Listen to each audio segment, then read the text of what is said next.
Townsend Press presents, from the Bluford series of books, The Test. Written by Peggy Kern. Read by Shayna Walker. Chapter 1. Liselle Mason stared into the cracked mirror of the Bluford High School girls' bathroom. She'd been standing there for several minutes, fussing with her hair and trying to cover up the dark rings under her eyes with makeup. There was a stain on her jeans, and her white shirt was slightly wrinkled. She pulled on the front of it, hoping the wrinkles would disappear. "Give it up, girl," she told herself with a sigh. "You're a mess." She checked her watch. It was 11:30 a.m. In 10 minutes, she would be standing in front of a group of teenage girls in Bluford's library. Her stomach flipped nervously every time she thought about it. She had never talked to a large group of people before, but when Miss Spencer, Bluford's principal, called her a few weeks ago, Liselle felt she couldn't say no, not after all that had happened. "Liselle, I think it would be very helpful for the students to hear your story," Miss Spencer had said. "I'd like you to be the guest speaker at a small assembly I'm having for some of Bluford's female students. I know it might be difficult, but would you be willing to share your story with the girls here?" "I don't know, Miss Spencer," Liselle had replied nervously. Just hearing her old principal's voice again brought back a wave of painful memories. "I don't know what I could tell them. I'm no kind of role model. You of all people should know that." Miss Spencer had been quiet for a moment, as if she was searching for the right words. "You can tell them the truth, Liselle," she finally replied. "Your truth. That's all I'm asking." It had been 4 years since Liselle had set foot in Bluford High School. She was 20 years old now, and yet she couldn't help but feel like a 16-year-old girl again as she looked around the bathroom. She clearly remembered the blue and white checkered tile on the floor, the shiny gray paint on the walls, the echoing of footsteps in the hallway outside. Liselle walked over to the last stall and opened the door. She closed her eyes tight against the memory of what had happened to her there. "I never thought I'd be back here," she thought, "but here I am." Liselle took one last look at herself in the mirror. "Get it together, girl," she thought. "Don't get nervous now. They're just a bunch of kids, right?" Then she walked out into the hallway and down the long, silent corridor. Miss Spencer was waiting just outside the library door. "Hello, Liselle," she said with a warm smile. "Thank you for coming. You look so mature, not like the young kid I remember." "Thanks," said Liselle, trying to straighten the front of her shirt again. "It's been a long time. Sorry I'm such a mess. It was a crazy morning." Miss Spencer put a reassuring hand on Liselle's shoulder. "You look just fine. I know you have your hands full these days, and I appreciate you finding the time to do this. Are you ready? The students are waiting for you." Liselle peeked into the library window. "I think so," she replied nervously. "It's just, I'm still not sure what to say to them." "Just start at the beginning, Liselle. Take your time. I should warn you, some of these girls are more challenging than others, but I'll be right there with you in case we have any problems." Liselle followed Miss Spencer into the library. About 30 students were spread out across the room, sitting at tables or in small clusters on the carpeted floor. They were all wearing bright yellow stickers with their names written in black magic marker. Some were waiting quietly, thumbing through their notebooks and fiddling with their pens. Others talked to their friends and shifted impatiently in their seats. Liselle recognized Jamie Wills, who lived not far from her apartment. Jamie looked surprised to see her there. "Hey, Jamie," she whispered with a smile. Jamie smiled quickly and looked away, as if she didn't want her classmates to realize they knew each other. "Yo, Miss Spencer, when you going to tell us what we're here for?" shouted a girl from the back of the room. She was wearing a tight-fitting red T-shirt, dark blue jeans, and red lipstick. Her hair was long and brown and arranged into neat, thin braids. Her name tag said Tamara. "Yeah, Miss Spencer, why you being all mysterious about it? We in trouble or something?" added another girl who was sitting at the table with Tamara. She, too, was wearing a snug shirt with a red rhinestone heart in the middle. "You're about to find out, April," Miss Spencer answered. "This is Liselle Mason. She used to be a student here at Bluford. Today she's going to talk to you about a very important topic, and I expect you girls to listen carefully and be respectful." Tamara and April groaned. "Man, I thought we were going to watch a movie or something," said April. She was chewing a large wad of gum and leaning back in her chair, twirling a long piece of black hair around her slender finger. Tamara eyed Liselle suspiciously. "Whatever," she added. "I don't care what this girl has to say. How long we got to sit here?" "That's enough," said Miss Spencer firmly. "If you can't sit quietly and listen, you can head straight to my office." Liselle smiled knowingly as she watched the two girls. "I got this, Miss Spencer," she said with a sudden burst of energy, striding up to the front of the room. "My name is Liselle, and like Miss Spencer said, I used to go to school here." "So?" snapped Tamara. A few of the other students giggled. Jamie shot them an annoyed glare. "Can you just let her talk?" Jamie grumbled. "It's okay, Jamie," Liselle replied calmly. Tamara looked Liselle over with a critical eye. "Figures you two know each other," she laughed. "Man, look at her jeans, all stained and nasty." Laughter rippled through the room. Liselle put a hand on her hip and smiled calmly. "So, you're the tough girl, huh? How old are you?" 16, Tamara answered defiantly. "How old are you?" Liselle continued, ignoring her question. "I bet you're real popular, too. I bet nobody messes with you." "That's right," Tamara said proudly, crossing her arms. "And?" Liselle looked around the library thoughtfully. "You know, in all my years at Bluford High, I don't think I was ever in this room. My friends and I used to make fun of the kids who studied in here. We thought they were losers." "Look who's talking," Tamara mumbled. The comment was aimed at Tamara's friends, but Liselle heard it. She smiled and nodded at Tamara. "I probably look old to you, huh?" Liselle said. "I bet you think we don't have anything in common. Maybe you won't believe this, but when I was your age, I was the tough girl. Right, Miss Spencer?" "It's true," nodded the principal. "I spent a lot of time in Miss Spencer's office. I remember this one time, my friends put a lit cigarette under the smoke detector in the girls' bathroom. The alarm went off and the entire school was evacuated." Several students snickered. A few who hadn't been paying much attention suddenly looked up. Tamara smirked and arched an eyebrow. "So? That was like years ago. You don't look so popular now." "No, I guess I don't," said Liselle with a shrug. "I used to think my whole life would be as easy as it was when I was 16. I wouldn't have to work hard. I didn't even have to go to class if I didn't want to. I thought I'd be young forever. My friends would always be there, and no matter what happened, someone would be there to fix it for me." Liselle sat down in a chair at the front of the room and rubbed her forehead.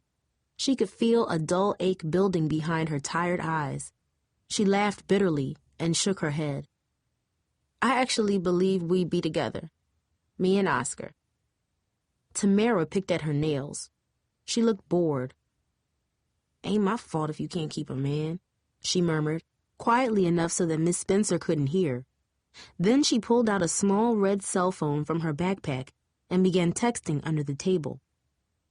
"That's cold," someone said. For a moment, Lizelle's face burned with anger. She could feel the entire room watching her, waiting to see how she would respond.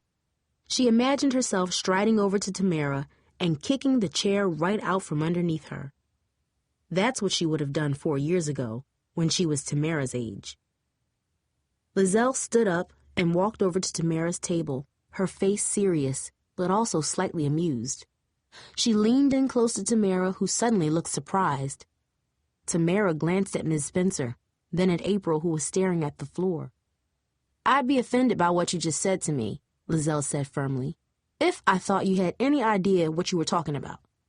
She then took the cell phone from Tamara's hand and slipped it into her pocket. "Hey, that's mine. You can't take that." "I don't care what you think about me." Liselle cut her off, locking her eyes on Tamara. "But for the next hour, you're gonna listen to what I gotta say. Understand? So sit up straight, girl. Pay attention. And quit picking at your nails. You might just learn something. You'll get your phone back when I'm done." "Oh, snap," someone said. She just schooled you, Tamara, another girl added. A wave of excitement rippled through the room. Liselle walked back to her chair at the front of the room. Look, she said, staring into each of the faces in front of her. I'm not here to lecture you, and some of you might not want to hear what I have to say, but here it is. Liselle took a deep breath and glanced at Miss Spencer. When I was 16, I got pregnant. For a moment, the room went quiet. A girl sitting next to Jamie, whose name tag said Cindy, dropped her pen. April shifted in her seat and looked at the door as if she wanted to run out of the room. But other students, including Tamara, rolled their eyes as if they had heard this story before. Here we go, grumbled Tamara, shaking her head. Now we know why she's here. My cousin had a baby last month. He's so cute, blurted a short, round-faced girl. Denisha, don't no one want to hear about your cousin's kid, said a girl wearing a yellow shirt. Her name tag said Naima. I'm just saying, Denisha protested. Babies are cute. Well, my sister had a baby last year, Naima added. All he does is cry and poop. That ain't cute. That's just nasty, and I'm the one who does all the babysitting. How old is your sister? Liselle asked. 18, Naima answered. Liselle nodded and glanced at Miss Spencer. 18 ain't that young, snapped Tamara. That's how old my mama was when she had me. I bet lots of girls in this room have moms who were young when they had them, and we turning out all right. Come on, girl, April murmured. You know what she's trying to say. Excuse me? Tamara replied, staring at her friend. What, you all interested now? April crossed her arms and looked away. My mom was young too, Liselle continued, and I'm not here to judge anyone, but I wonder how many of you really understand what it's like to have a child. I mean, really understand. I do, said Naima. Screaming and crying, that's all they do. Not my cousin's baby, added Denisha. Girl, would you stop? Snapped Naima. The kid ain't a doll. What do you know? More than you? You ever change a diaper or clean spit up? The two went back and forth, and for a second Liselle wondered if she had made a mistake. She was about to break up the argument when April leaned forward in her seat. So what happened with you? She asked quietly. Tamara shook her head and rolled her eyes, but she didn't say a word. The two girls behind her stopped arguing. A hush spread across the library. Liselle felt eyes turn toward her. She looked out at the young faces. For a moment, she thought she saw a girl sitting alone in the corner, her hair in short, tight cornrows, her arms crossed self-consciously over her baggy t-shirt. She could have sworn she saw herself as she rose from her chair. I'm not proud of the story I'm about to tell you, Liselle began. There are certain things that happen, things that I'm ashamed of. I made some really bad choices. Liselle looked away for a moment, her eyes burning with tears she refused to let fall. But I got hurt, too. Hurt like I never thought I could be. In the end, you gotta make your own choices. But maybe you can learn from my mistakes. That's why I'm here. Everybody's different, and I don't know how it is for other girls who face the same situation. All I can tell you, continued Liselle, is how it was for me. Chapter 2. 4 years earlier. Bang, bang, bang! Liselle Mason winced. She sat alone on the cold tile floor of the girls' bathroom at Bluford High School. It was almost 4 o'clock on Friday afternoon. Most of the students had gone home. She knew Monique Reese, her best friend, was waiting for her in the Superfoods parking lot just down the street. If she stayed much longer, Monique would wonder where she was. Hello? A female voice yelled from the hallway. Liselle didn't recognize it. Is anyone in there? Go away, Liselle whispered to herself. Her hands shook and beads of sweat gathered on her forehead. Her backpack was crumpled on the floor next to her. She laid her head on it, staring at the blue and white checkered tile. She wished she could just go to sleep and forget everything. Since it was so late in the day, Liselle figured no one would come up to the remote third-floor bathroom. She had even pushed the heavy metal trash can in front of the door just in case, and then she locked herself in the last stall. Clenched in her right hand was the long white plastic strip. Next to her was the white box. Clear and easy pregnancy test. Results in 5 minutes, said the words in bold pink letters. Has it been 5 minutes? She wondered. She felt as if she had been sitting there for much longer, but each time she began to unclench her fist and look at the test, her heart would hammer in her chest like a furious drum. Just get it over with, she mumbled when she couldn't take it anymore. Liselle sat up and yanked the cap off. Then she examined the tiny window. For a moment she had trouble focusing her eyes. But then, from out of the stark whiteness, a blue plus sign appeared. It seeped into the soft material underneath the plastic like blood spreading from a wound. Slowly it grew darker and darker. "Hello?" the voice yelled again. Liselle cringed and shoved the cap back on. "Go away!" she shouted. The voice was young, too young to be a teacher's. It's probably one of those kids who stay late for cheerleading or some other stupid club, Liselle thought bitterly. Her ears were ringing, and a wave of nausea rose up in her stomach. She tried to think.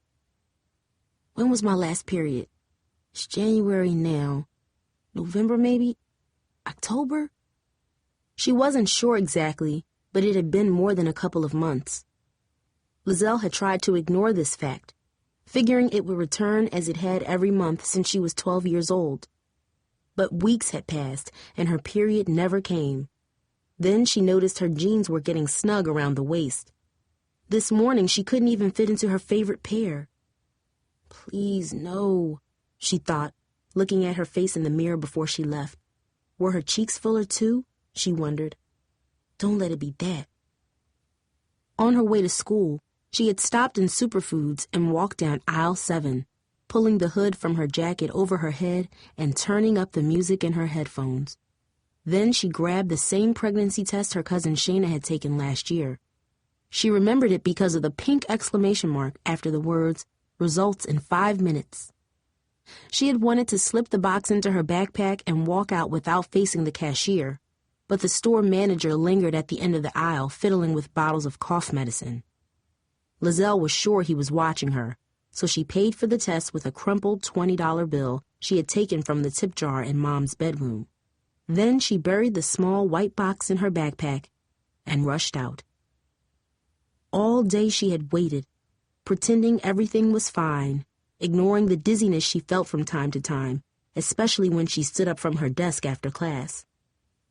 When the final bell rang, she lingered anxiously at her locker until the hallways emptied out. Then she snuck into the third-floor bathroom, careful to make sure no one was following her. She had told Monique that Mr. Mitchell, her English teacher, was making her stay after school to complete a missing homework assignment. She knew Monique would believe her. She was often kept late by one teacher or another. But now what? She wondered, her hands cold and trembling. She hadn't told anyone of her suspicions. Not Monique, not Oscar, and especially not Mom. The thought of Mom finding out made her cringe. This has to be wrong, Liselle told herself. She popped off the cap of the test and studied it again. The plus sign was dark blue now, the color of a bruise. No, she thought, her hands trembling. It can't be right. I can't be pregnant. She reread the directions on the back of the box. A blue plus sign indicates pregnancy. 99% accurate results. The words taunted her. This test is never wrong, they seemed to say. You're pregnant, girl, so what you gonna do now? Outside her stall, the metal trash can scraped along the bathroom floor. Someone was pushing hard against the door. Hello, the voice said again. Anyone in here? Just give me a minute, Liselle shouted angrily. She could feel her pulse throbbing in her forehead. She felt foggy and confused, as if she had been startled from a deep sleep. It can't be, she told herself again and again. I mean, wouldn't I know if I was pregnant? I don't feel any different. Shayna threw up almost every day when she was pregnant with Ruby. I don't feel sick at all. Hello? The voice cut in. This time it was closer. Why doesn't this girl just leave me alone? Just give me a minute, Liselle repeated louder than before. Footsteps echoed on the floor, then stopped. Liselle stood up, rubbing her eyes. She felt cornered and angry at the person who was now standing on the other side of the door. You all right in there? Liselle snapped. She stormed from the stall and bumped into the girl standing outside. Instantly, Liselle recognized her face. It was Kendra, a senior at Bluford High. What's your problem? Liselle huffed. I told you to wait. Are you deaf or something? As she spoke, she realized she still held the pregnancy test in her hand. Quickly, she shoved it into the pocket of her sweatshirt. Then she noticed the empty white box. It still rested on the floor next to her backpack. The words on the outside seemed like a giant billboard. Results in 5 minutes. Kendra stared at them. Oh, she said, stepping back, her eyes focused downward. Liselle felt horrified. She dropped to her knees and grabbed the box, shoving it deep into her backpack. This ain't none of your business, Liselle barked as she stood up and stepped out of the stall. You didn't see nothing, you hear me? Her body trembled with anger and embarrassment. Don't worry about me right now, Kendra finally said, her voice surprisingly gentle. I'm not going to tell anybody anything. Liselle sighed. Girl, don't lie to me. I know who you are. You're an office aide.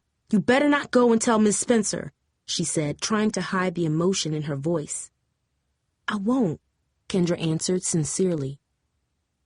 I won't even mention I saw you. I was just checking because it's 4 o'clock and the building is closing. You can't stay here.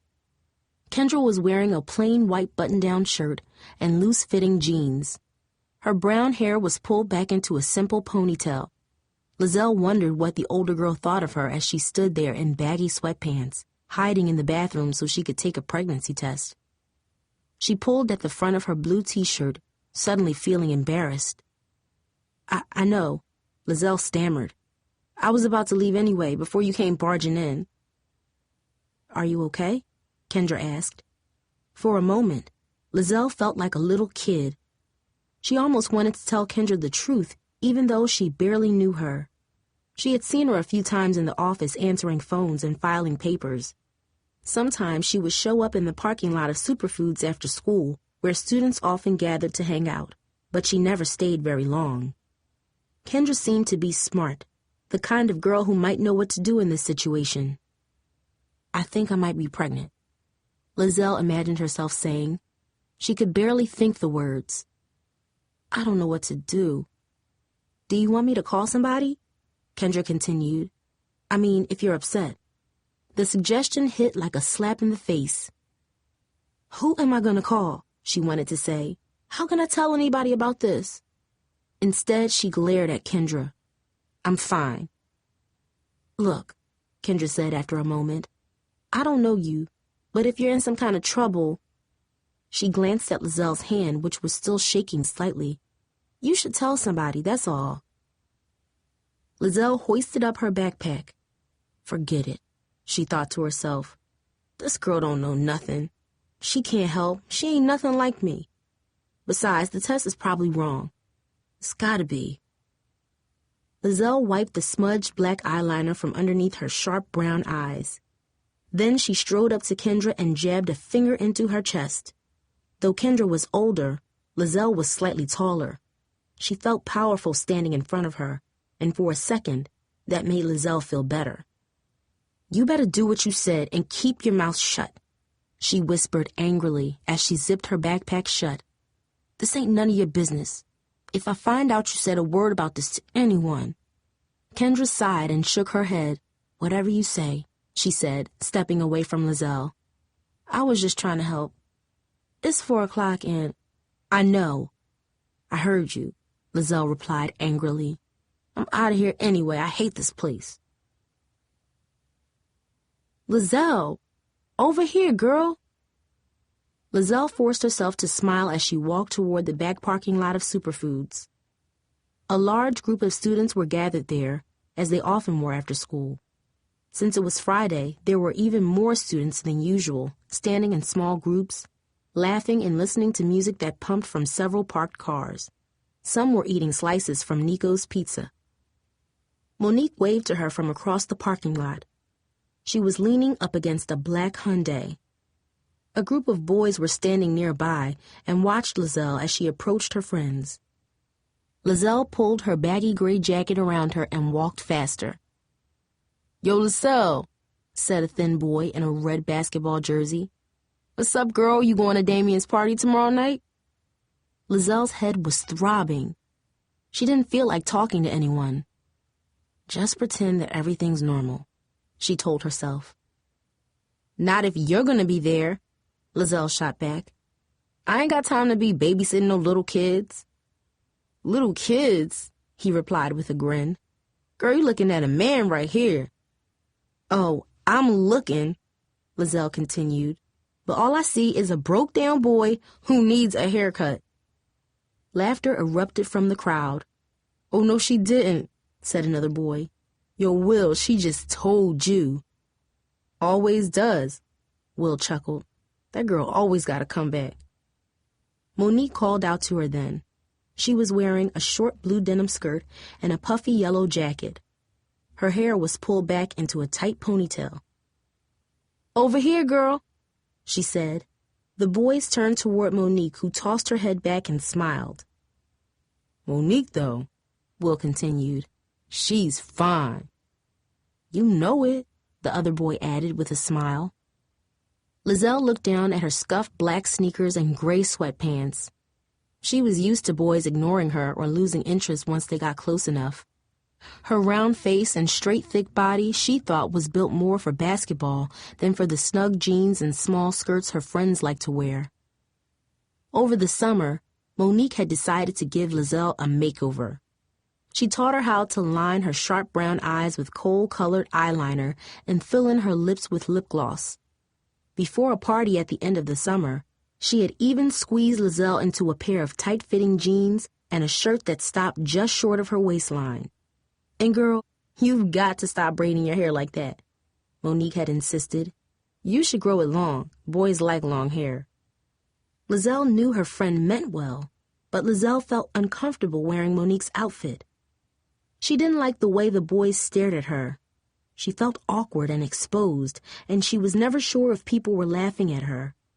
Plus, she noticed she could barely move, and so she had gone back to her more comfortable clothing, though secretly she envied Monique's confidence. There was something about Monique that sparkled.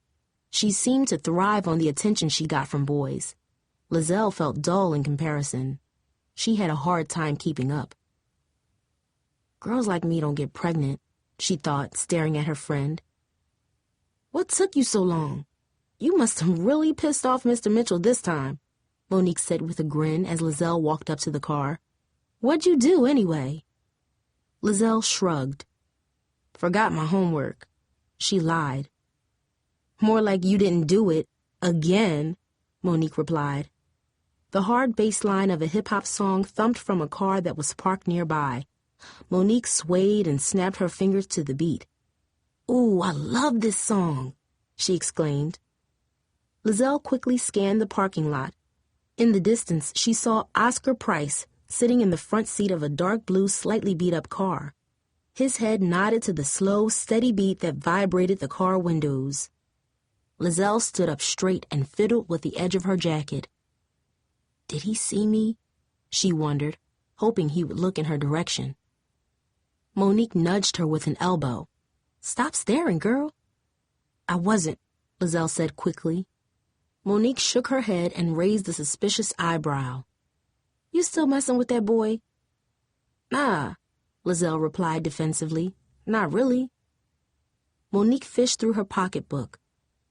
"That boy is fine," she said, pulling out a tube of pink lip gloss.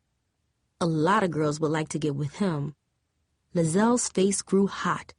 She tried to choke back a wave of nausea that crept up from her stomach. In truth, she hadn't spoken to Oscar in 2 months. She cringed thinking of the last time they had talked. She tried to push it from her mind, but she continued to look in his direction, hoping he would smile at her or wave her over to the car or something. Anything. Pregnant. The word stuck in her throat. "I'm done with that boy," she said weakly.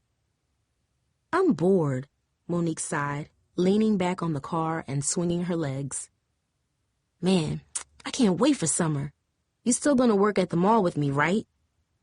"Yeah," Liselle answered, her voice limp. "Definitely." Monique had a part-time job as a cashier in a clothing store. The girls planned to work there together over the summer when the store needed extra help. Liselle had been excited about the idea of spending her summer at the mall, making extra money, and hanging out with her friends. But now the future seemed foggy and far away, as if she was trying to open her eyes in a dream. Oscar finally glanced in Liselle's direction. He smiled slightly and nodded at her, then looked away again, laughing with his friends. A dull ache throbbed against her forehead. She felt weary, as if even her bones were tired. Please let the test be wrong, she hoped. "You coming to Damien's party Saturday night?" asked Monique, who was still snapping her fingers and dancing. Liselle pictured what Monique would do if she had found her in the bathroom. Monique was her closest friend, but they rarely talked about serious things. Mostly they traded gossip about classmates or boys or what movie they wanted to go see. Liselle couldn't imagine how she would respond to such an announcement. "I lied before, girl. I was late because I snuck to the third-floor bathroom and took a pregnancy test. I'm pregnant." Just thinking about the words made Liselle's stomach turn. So instead she said nothing, but her mind kept churning. What would Oscar say? And what about Mom? Liselle closed her eyes and tried to push the thoughts away. She had hoped seeing her friend would help her forget what happened, but the more she tried to clear her head, the louder Monique's voice seemed, and the laughter of the other kids seemed to grow. And the music started to annoy her, and Oscar's head kept bobbing, and Monique's hips kept swaying, mocking her mood. Soon Liselle wanted to scream. "I gotta go," she blurted suddenly. "I'll talk to you later, all right?" "Girl, where you going? You just got here," Monique exclaimed. "I forgot. My mom, she wants me home early tonight." Monique chuckled. "Since when do you listen to her?" "Since whenever. I just gotta go, okay?" Liselle snapped impatiently. Overhead, billowy gray clouds were gathering. The air felt thick and heavy, and a sharp wind was beginning to blow. Perfect, Liselle thought bitterly. "Whatever," Monique sighed, glancing up at the sky. "Looks like it's gonna storm soon anyway. Happy Friday." Liselle walked across the crowded parking lot, trying hard not to look at Oscar or at Kendra, who was standing with a group of seniors. Liselle pulled up her hood and turned up the music on her headphones. Please let the test be wrong. A raindrop slapped against her cheek. Liselle wiped it away, only to be hit again with another one. She walked quickly, trying to forget Oscar and the test and the awful, growing sense that a storm was coming, and she was alone in the middle of it. Chapter 3. Pregnant. Liselle whispered the word to herself. It was Sunday evening. She had spent most of the weekend hiding in her bedroom, ignoring the phone calls from Monique. She didn't want to go to Damien's party. She didn't want to leave the house at all. Mom had worked a double shift Saturday and the morning shift today as a waitress at Jackson's Diner. Liselle's older brother Brian had gone out with his friends like he usually did. Liselle was glad to have the house to herself. She needed time to think, but the more she thought, the sicker she felt. It had been 2 days since she had taken the pregnancy test, and it still didn't seem real. What if it was true? You should tell somebody. Kendra's advice echoed in her head. Liselle knew the girl was right, but it seemed that as long as she didn't tell anyone, she could pretend everything was normal. The positive test result never happened. Maybe it would all just disappear somehow. But if she said the words to another person, it would be real. Everything she knew would change. The thought made her stomach tremble and her heart race. She couldn't handle it. Instead, she had stayed inside her cluttered bedroom, sleeping as much as possible and staring out the window at the busy street outside. It was still raining. "Liselle, it's almost dinner time," Mom yelled from the hallway. "You can't just sleep all day. Don't you have homework to do?" Liselle groaned at the sound of Mom's voice. "I'm not hungry," Liselle shouted back, covering her face with a pillow. She felt dizzy and anxious. She hadn't eaten much since Friday, just a leftover piece of meatloaf and half a tuna sandwich. Each time she got hungry, she resisted the urge to eat. Her cousin Shayna had complained that she was starving during most of her pregnancy. "If I'm not hungry," Liselle told herself, "then maybe I'm not pregnant either." "Then you can sit at the table and not eat," Mom replied.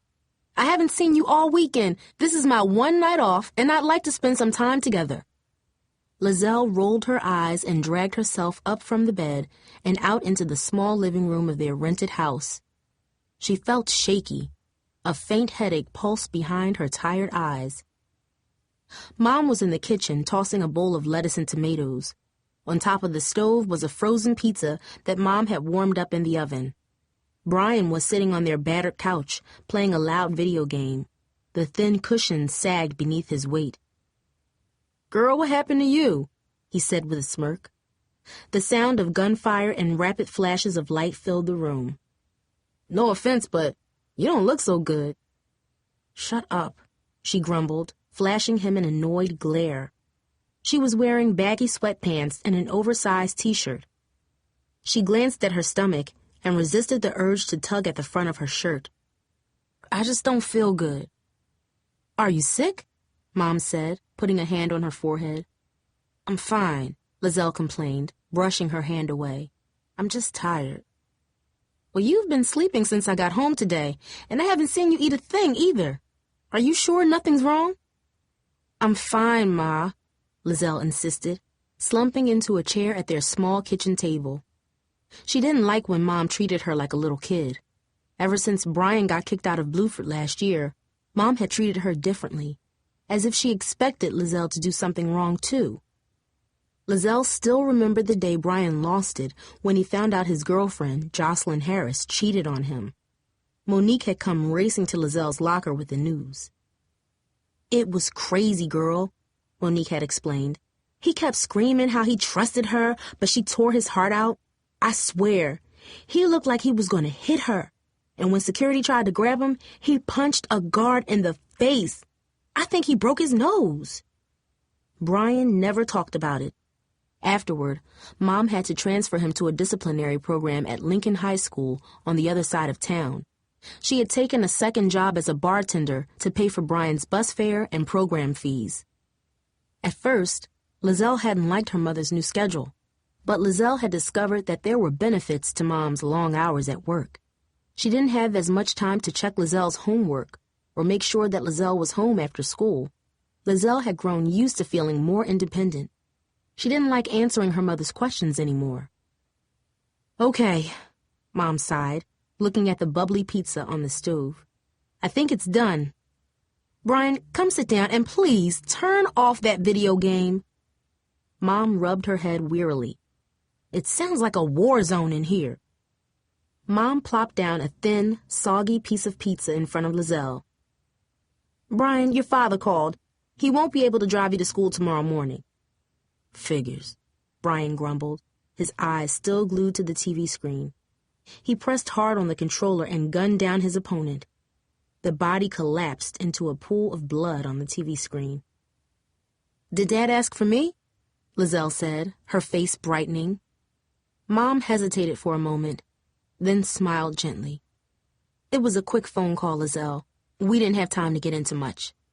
Mom looked out the small window over the kitchen sink. Raindrops left long streaks against the glass, like watery fingernails trying to claw their way inside. "He said he was going to start helping out more since I took that second job," Mom murmured to herself. "So much for that." "He's just busy, Mom," Liselle snapped. "Why you always gotta be so hard on him?" "Well, I'm busy too, Liselle. Mom answered sternly. A little bit of help, that's all I'm asking for. And while we're on the topic, I need you and your brother to start helping out around the house more. This place is filthy. You two are old enough to pick up after yourselves. Lizelle's parents had never been married. Dad lived nearby in a small one-bedroom apartment. Liselle didn't see him often, but whenever she did, he always brought gifts for her and her brother. Brian never spoke much to Dad. He usually gave Liselle whatever gift Dad had brought for him, like the iPod she carried to school each day. I don't want nothing from that man, Brian would grumble. But Liselle loved her dad. He never grilled her about homework the way Mom did, or complained that she was watching too much television. For Christmas, Dad had given her a small red cell phone. Liselle was thrilled, but Mom had objected, arguing with Dad that Liselle was too young to have her own phone. Her grades are slipping, and I'm not thrilled with her attitude lately, Eddie, Mom had said sternly.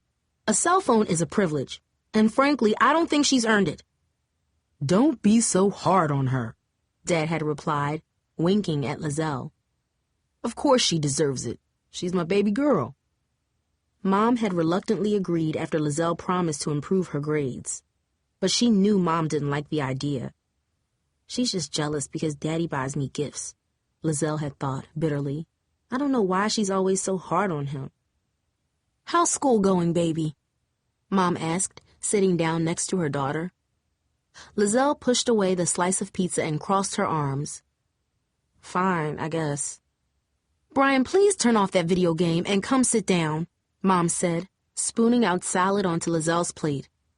In a sec, Brian answered. His eyes were glued to the TV screen. I just gotta finish this level. I'm not hungry. Can I go to my room? Liselle complained, standing up from her chair. Her eyes went blurry for a moment, and her body swayed slightly. She put a hand on the table, steadying herself. She was glad Mom didn't notice. Her eyes were glued on Brian. A short, loud burst of gunfire glared from the TV. Now, Brian, Mom yelled. Liselle, sit down. We're a family, and we are going to act like it and eat dinner together. It's not like you made dinner, Liselle grumbled. It's frozen pizza, Ma. Who cares? Mom's eyes drifted to the floor, and she sat back in her chair, tossing her paper napkin on the table. I care, she said. Yo, Liselle, what's your problem? Brian called from the couch. Stop jumping on Mom. You know she ain't got time to be making no fancy dinner. Besides, he continued, looking her up and down, it's not like you starving. You starting to look kind of chunky if you ask me. Liselle flushed with anger and embarrassment. Shut up, Brian. All you do is sit in front of the TV when you're here, so don't be yelling at me. That's enough, Mom said sternly. I know I haven't been home a lot, but we have bills to pay, and I gotta keep food on the table. You think I want to spend all my time working? Liselle glared at Brian. He shrugged his shoulders and turned off the video game. Now I'm counting on both of you to help me by staying out of trouble when I'm not home and not fighting when I am. You hear me? Yeah, Liselle answered weakly, avoiding Mom's weary eyes. In her mind, the blue plus sign from her pregnancy test flashed like a scene from a nightmare. It was all too much. Back in her bedroom, Liselle curled up into a ball. The room spun around her. You're hungry, said a voice from deep inside her body. You need to eat something. No, Liselle thought angrily. You gotta tell somebody, the voice continued. No, Liselle insisted, clutching her blanket and willing herself back to sleep. By lunchtime on Monday, Liselle knew she didn't have much time left. All morning she had felt dizzy. She had trouble staying awake during class, and now, in the noisy cafeteria of Bluford High, she held onto the sides of the table, afraid to stand up. Raindrops dripped down the windows that lined the room. Sneakers squeaked on the wet and muddy tile floor. Monique and several other girls chatted on either side of her, going on excitedly about Damien's party Saturday night. Girl, I don't know why you didn't come, Monique said, nudging Liselle. Across the room, Oscar was sitting with his cousin Jamil and a group of friends. Liselle thought she saw Jamil look over at her, then nudge Oscar, who smiled reluctantly and turned away. Jamil laughed. Kendra was there as well, sitting with a group of senior girls. Lizelle's head throbbed, and the room began to spin. Slowly at first, then faster. The voices around her seemed to get louder, as if everyone was suddenly shouting. She looked in Kendra's direction. Though she wasn't sure why, she almost hoped the girl would see her and come over. "You gotta tell somebody." "Something's wrong with me," Liselle blurted to no one in particular. "Huh?" said Monique. "Something's wrong." "Yo, girl, you don't look so good," said another girl. "You sick or something?" "Yeah," Liselle said weakly. No, I don't know." "Liselle!" she heard Monique exclaim, though her voice sounded far away and fuzzy. Slowly the room began to fill with darkness, as if a heavy gray cloud of smoke was creeping in from all sides. Monique's worried face faded from sight until all Liselle could feel was the cold, wet floor against her face. Liselle heard the squeak of Mom's rubber-soled work shoes against the floor of the nurse's office. She opened her eyes and fought back a wave of dizziness. "What happened?" Mom said to the nurse. Her voice was tense and full of concern. "You mean she just fainted? For no reason?"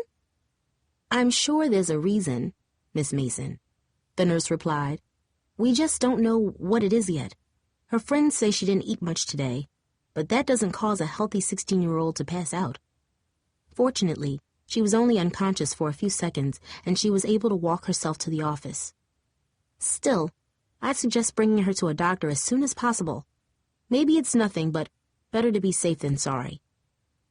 "Oh, don't worry," Mom replied. "We are going to the doctor right now. I don't know how I'm going to pay for it yet, but I'll think of something." Lizelle's pulse quickened at the word doctor. "I'm fine," she groaned, trying to sit up on the cold vinyl cot. "I just fell, that's all." She imagined what she must have looked like to everyone in the cafeteria. She pictured Oscar's cousin laughing at her, Kendra shaking her head, a doctor examining her stomach. "You need to tell Mom the truth. Now," insisted the voice in her head. "I can't," she thought desperately. Again, the room seemed to spin. "Easy, sweetheart," the nurse said. She sat next to Liselle and gently handed her a paper cup. "Here, drink some more orange juice. You'll feel better." Liselle drank the juice in 3 gulps, surprised by how thirsty she was. Her stomach growled loudly and caused both women to look at her, then at each other. "Sounds like someone's hungry," said the nurse. "How have you been feeling lately? Have you been sick?" "No," Liselle blurted, glancing at Mom. Not really," she added weakly. "A little, maybe." "Mrs. Wilkins, would you mind giving me a moment alone with my daughter?" Mom asked. Her light brown eyes were fixed on Liselle. "I'm fine, Mom," Liselle insisted once the nurse had left. "For real, I don't need to go to no doctor. Just go back to work, okay?" "Liselle, you fainted." "Of course we're going to the doctor." "And why haven't you been eating? What on earth is going on, baby?" "Ma, please," Liselle pleaded, unable to hide the panic that was building inside of her, tightening like a rope around her heart. "I'm fine, I swear." Liselle knew she sounded desperate, but she couldn't help it. Mom sat down next to her and stroked the side of Lizelle's face. "Baby, we're going to the doctor," she said firmly. "Now, I don't know what's going on, but if there's something you want to say, if you're sick or upset, whatever it is, you need to tell me, understand? I'm your mother. We're in this together." For a moment, Liselle felt like a little girl again. She imagined curling up into her mother's lap and closing her eyes. For the past 2 days, she had tried to wish away the truth. Maybe for the past few months, Liselle realized with a pang of guilt. But the longer she pretended nothing was wrong, the more she tried to starve and sleep the problem away, the sicker she felt. What else can I do?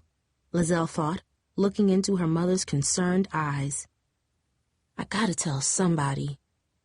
It's okay, Mom promised. Just tell me. I think, Liselle began, but the words got stuck in her throat. What, baby? What is it? I think I'm pregnant. Chapter 4. An hour later, Liselle and Mom sat in a stark white room at the Brown Street Women's Health Clinic. When they had first arrived, a nurse took a urine sample and several vials of blood from Liselle. She also checked her weight and blood pressure. Then Dr. Stiles, a stern-faced woman with dark skin and braids pulled back tightly, came into the room. Well, you're definitely pregnant, she said somberly, washing her hands at a small sink in the corner of the exam room. Let's take a look and see how you're doing. Dr. Stiles spread cold jelly across Liselle's soft stomach and pressed a strange microphone-shaped instrument into her abdomen. A fuzzy, gray and black image appeared on a computer screen next to the examination table. Mom leaned forward and looked closely. Liselle turned away, disturbed by the thought of seeing her insides projected on a TV screen for everyone to see. She felt exposed, as if someone was reading her diary out loud. You're about 4 months along, the doctor announced once the examination was done. Everything looks fine and perfectly normal. Mom shook her head as if she couldn't believe what she was hearing. Normal, she sighed. Liselle couldn't tell if she was relieved or disappointed. You're lucky nothing worse happened, Liselle.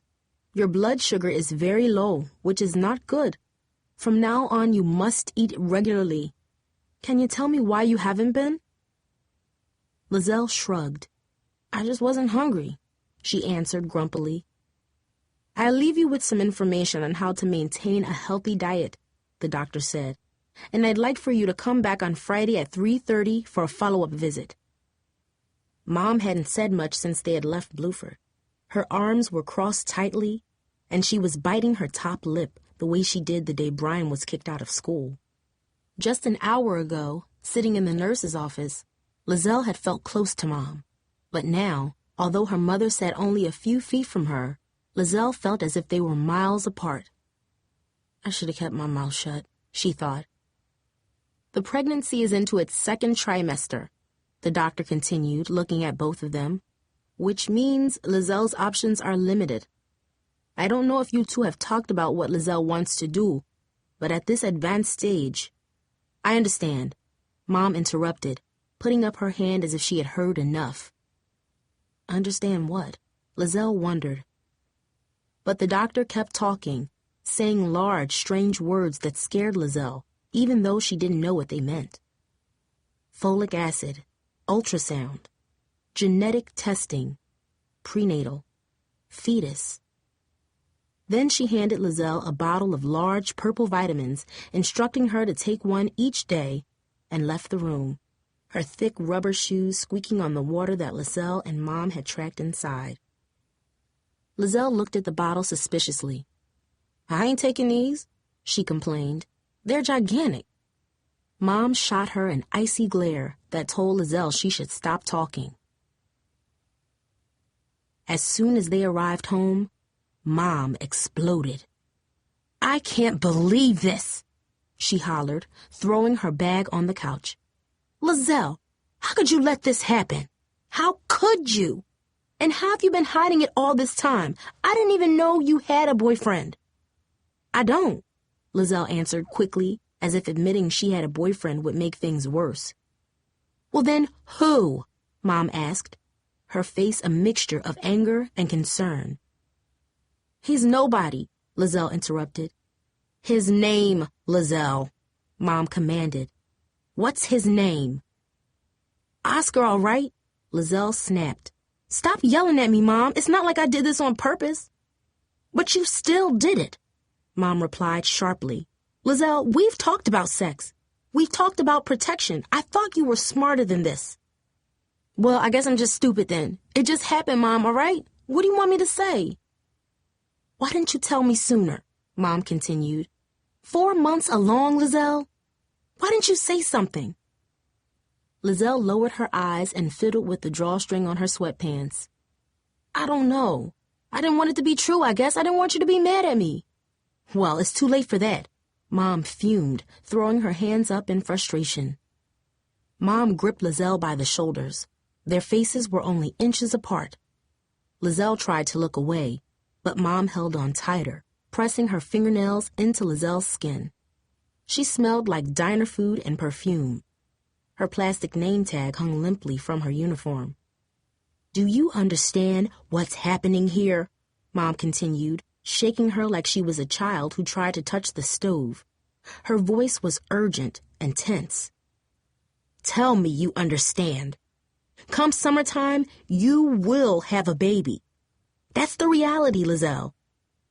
Mom continued. I don't know what you've been thinking these past 4 months, but the time for pretending is over. The sooner you realize that, the sooner we can start figuring out how in the world we're going to deal with this situation. We have a lot to work out and not much time. Summertime? Liselle thought. I was going to work at the mall with Monique this summer. Liselle felt as if the floor beneath her had suddenly disappeared and she was falling, about to crash. She wished she could go back in time, to before she had taken the stupid test, to before she had ever met Oscar. But now that Mom knew the truth, there was no more pretending. She really was pregnant. A baby really was coming. Her life was changing. Mom released Liselle and collapsed into their worn couch. How could you do this, Liselle? Don't you realize what this means? It can't be that bad, Mom, Liselle snapped, trying to sound unafraid. I mean, Shayna had a baby, and what about you? Weren't you like 17 when you had Brian? Yes, I was, Mom answered sharply, and I hoped that you would learn from my mistakes. Oh, so me and Brian are mistakes? Liselle snapped. No, that's not what I'm saying, Mom fired back, rubbing her temples as if the conversation pained her. Liselle, listen to me. This isn't about just you anymore. Caring for a baby is a huge responsibility. You gotta put your own needs aside and do what's best for your child. Every day. You don't get to take a day off or skip one night because you're tired, understand? It's not about what you want. It's about what the child needs. You ready for that? Liselle shrugged. The floor kept sinking. She kept falling. I don't know how we're going to pay for everything, Mom continued. I can barely afford our bills now. How in the world am I going to afford a child? Mom's words made Liselle cringe. You acting like you're the one who's pregnant, she said. Now you know why I never told you. Mom sighed and glanced at the clock. I have to go back to work, she said. Lord knows I can't get fired now. We have much more to talk about, young lady, but for the moment, I want you to stay in this house until I get home tonight. And from now on, I want you coming home straight after school. Things are going to change around here. You're going to have to grow up real fast, Liselle. We have a lot to figure out. We ain't got to figure out nothing, Liselle grumbled, unable to stop herself. Maybe I don't need your help. Baby girl, Mom said, pointing a stern finger, you need me now more than you ever have. Liselle stormed down the hallway, nearly slamming into her brother, who had emerged sleepily from his room. What's going on? He said, rubbing his eyes. Why's everyone yelling? Leave me alone, she spat, closing her bedroom door. Liselle could feel the blood pumping in her heart. She waited until she heard her mother leave for work. Then she searched the cluttered closet floor until she found the only bag she had, a pink duffel bag with fuzzy yellow hearts that Dad had given her years ago. It was a little girl's bag, but it would have to do. She stuffed it full with several days' worth of clothes, her favorite pajamas, and her iPod. She scanned her shelves for anything else she might need, but decided to leave it all behind. I don't need nothing from this house, she swore. Brian was sitting on the couch in the living room watching TV. Liselle crept into the kitchen and grabbed a handful of cereal bars from the cabinet, then headed for the door. "Yo, where you think you're going?" Brian called from the couch. "Out," Liselle answered. "No, you ain't," he snapped. "Mom says you're supposed to stay home. She's making me stay home just so I can watch you. What'd you do anyway?" Liselle didn't slow down. "Tell Mom she don't gotta worry about me no more," she spat. "I don't need her help." "Liselle," Brian shouted, "get back here." "You ain't my father," Liselle shouted. "You can't tell me what to do." Suddenly, Brian rose from the couch and grabbed her arm. His eyes flashed with anger. "You better watch what you say to me," he growled. "Let go of me," she yelled, trying to yank her arm away. She was surprised at how strong Brian's grip was. Brian stared at her angrily. "Please," she pleaded, lowering her eyes. "I gotta go, all right? You don't understand." Brian stared at her for several seconds. "Whatever," he grumbled, letting her go as if her touch bothered him somehow. "Do what you want. I can't take you girls and all your psychodrama anyway." "I ain't psycho," Liselle huffed. She turned away and rushed outside with her bag. Liselle knew where she had to go, but she had to stop somewhere else first. Though she didn't want to admit it, she had to see Oscar. It was almost 7 p.m. when Liselle climbed onto the crowded bus. Her heart was racing and her hand shook as she ripped the wrapper from a cereal bar. She ate it quickly, surprised at how hungry she was. Several minutes later, she got off at 51st Street and headed up the block. A light, steady mist swarmed in the night sky. Under the yellow glow of the streetlights, the tiny raindrops looked like insects. Liselle pulled her jacket tight and stared at the white house in the middle of the block. The light was on in the living room. On the second floor, the light was on in Oscar's room, too. Liselle pulled out her cell phone and scrolled down to Oscar's phone number. "I'm outside," she texted. "We need to talk." A figure soon appeared in the window and peered down at her. "Now?" he texted back. "It's important," she replied. Then after a moment, "Please."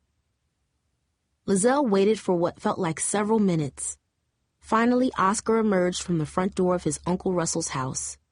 He crossed the street quickly and stopped a few feet from Liselle. He was wearing baggy jeans and an oversized white t-shirt. He shoved his hands in his pockets. "What's up?" he said, his voice flat. "I can't talk long. I'm kinda in the middle of something." He glanced at the pink bag that hung from Liselle's shoulder. "What are you doing here?" Liselle suddenly felt embarrassed by how she looked. Her jeans were wet at the bottom from the puddle she had walked through. Her stomach felt swollen and still sticky from the remnants of the ultrasound gel. "I gotta tell you something," Liselle began. Oscar shifted his weight from one foot to another. "He wants me to leave," she thought. "He wants me to go away." She wasn't really surprised, but it had been several months since she had gone near him. She had forgotten how frustrated he could make her feel. She had forgotten how much it stung. She looked him over, trying to remember the Oscar she had met in September just across the street from where they now stood.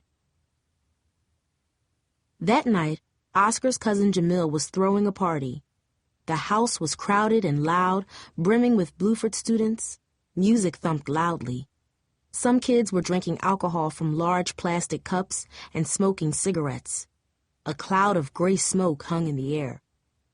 Liselle walked outside to the front porch. A boy was sitting on the steps alone. Wearing baggy jeans and an oversized t-shirt, he seemed to blend into the nighttime darkness. His broad shoulders hunched over as if he was trying to make himself small. He rubbed his head as if he had a headache.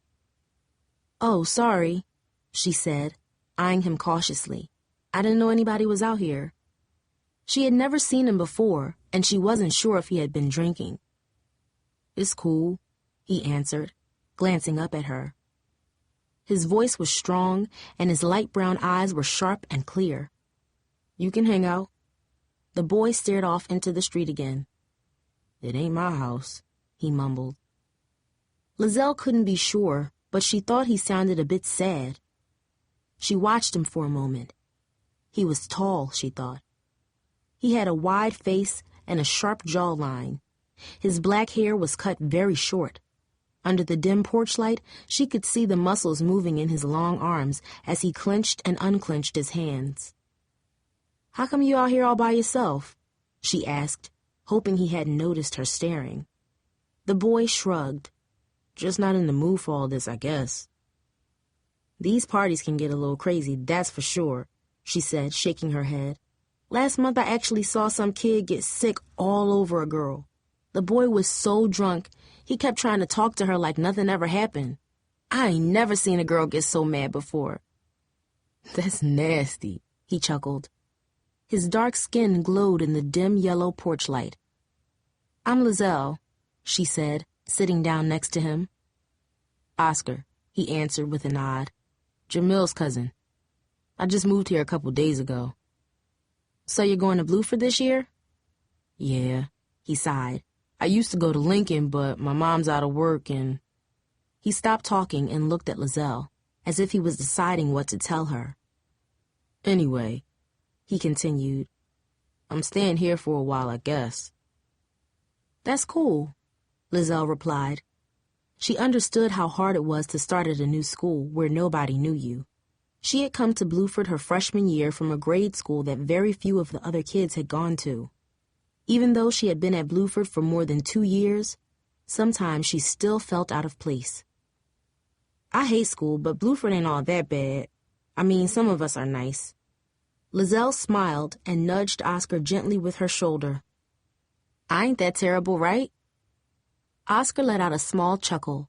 His eyes twinkled, and his whole body seemed to relax a little. "Nah, you seem all right," he said, smiling at her. "So what about you? How come you ain't in there getting all crazy?" Liselle shrugged. "Maybe I'm just taking a break," she said with a grin. "Maybe I heard there was some lonely boy sitting out here like he's all depressed about something." Oscar laughed again, gently. "It's too crazy in there," she continued, suddenly feeling shy. "Those boys are all drunk and acting stupid. I ain't got time for that." Oscar looked up at her words as if he was impressed. "I hear that," he agreed. Suddenly, 2 students stumbled through the front door and bumped into Liselle. "Yo, watch where you're going," Liselle hollered. "Sorry," the boy mumbled as he headed down the walkway with the girl. "Man, I can't take this," Oscar blurted, standing up suddenly. "Let's get out of here." "Where we gonna go?"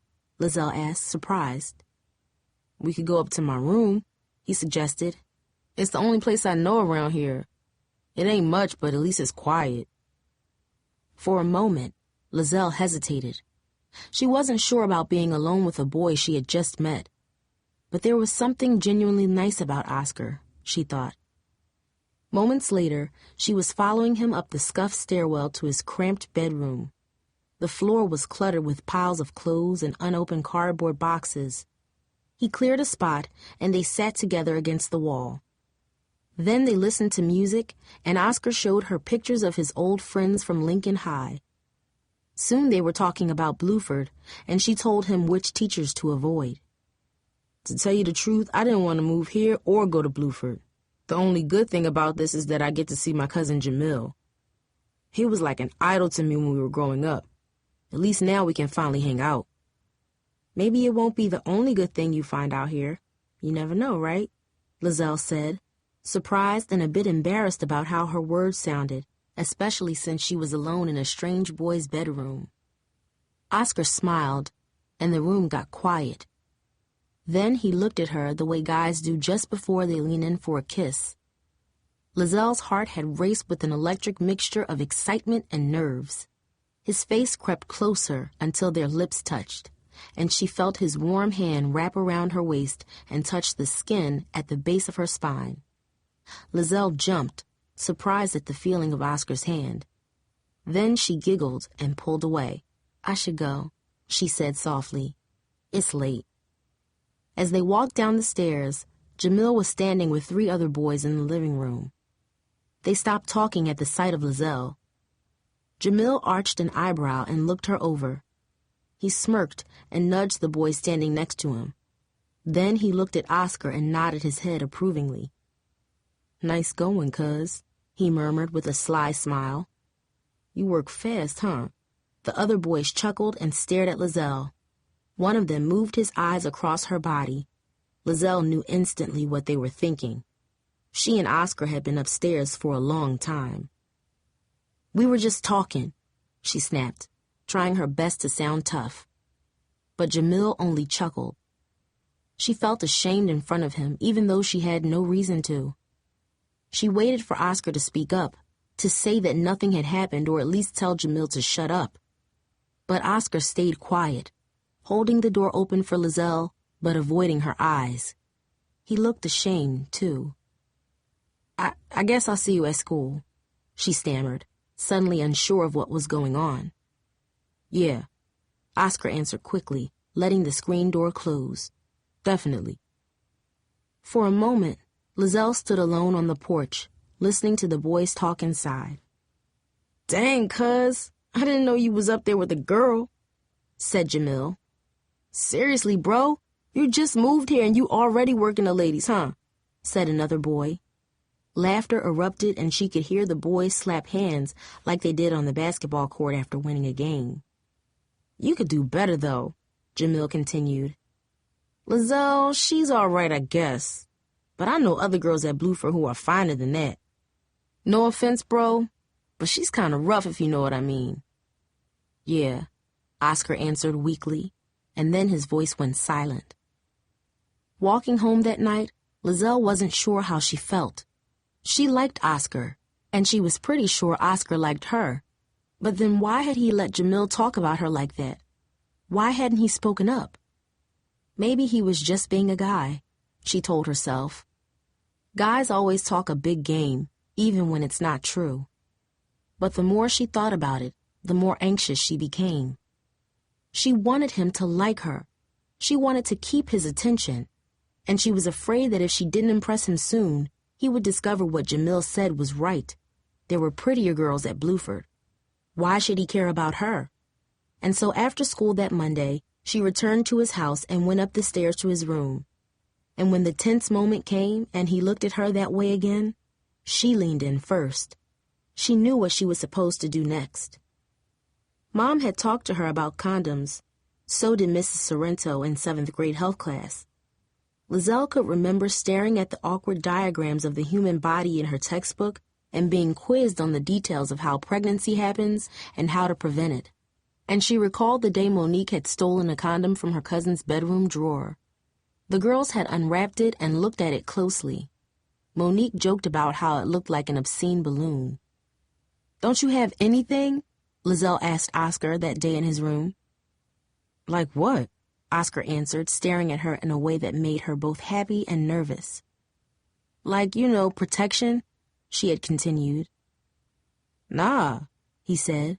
"You didn't bring nothing?" Liselle shook her head and hesitated. "I thought you'd have it." Oscar shrugged. "I didn't exactly know you was going to show up here like this," he said.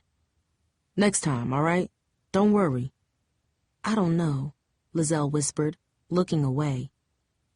For a moment they were silent, until Oscar finally sighed and sat up. "Just forget it," he said, his voice flat. "It was probably a bad idea anyway." "No, wait," Liselle said quickly. She wanted him to stay right there with her.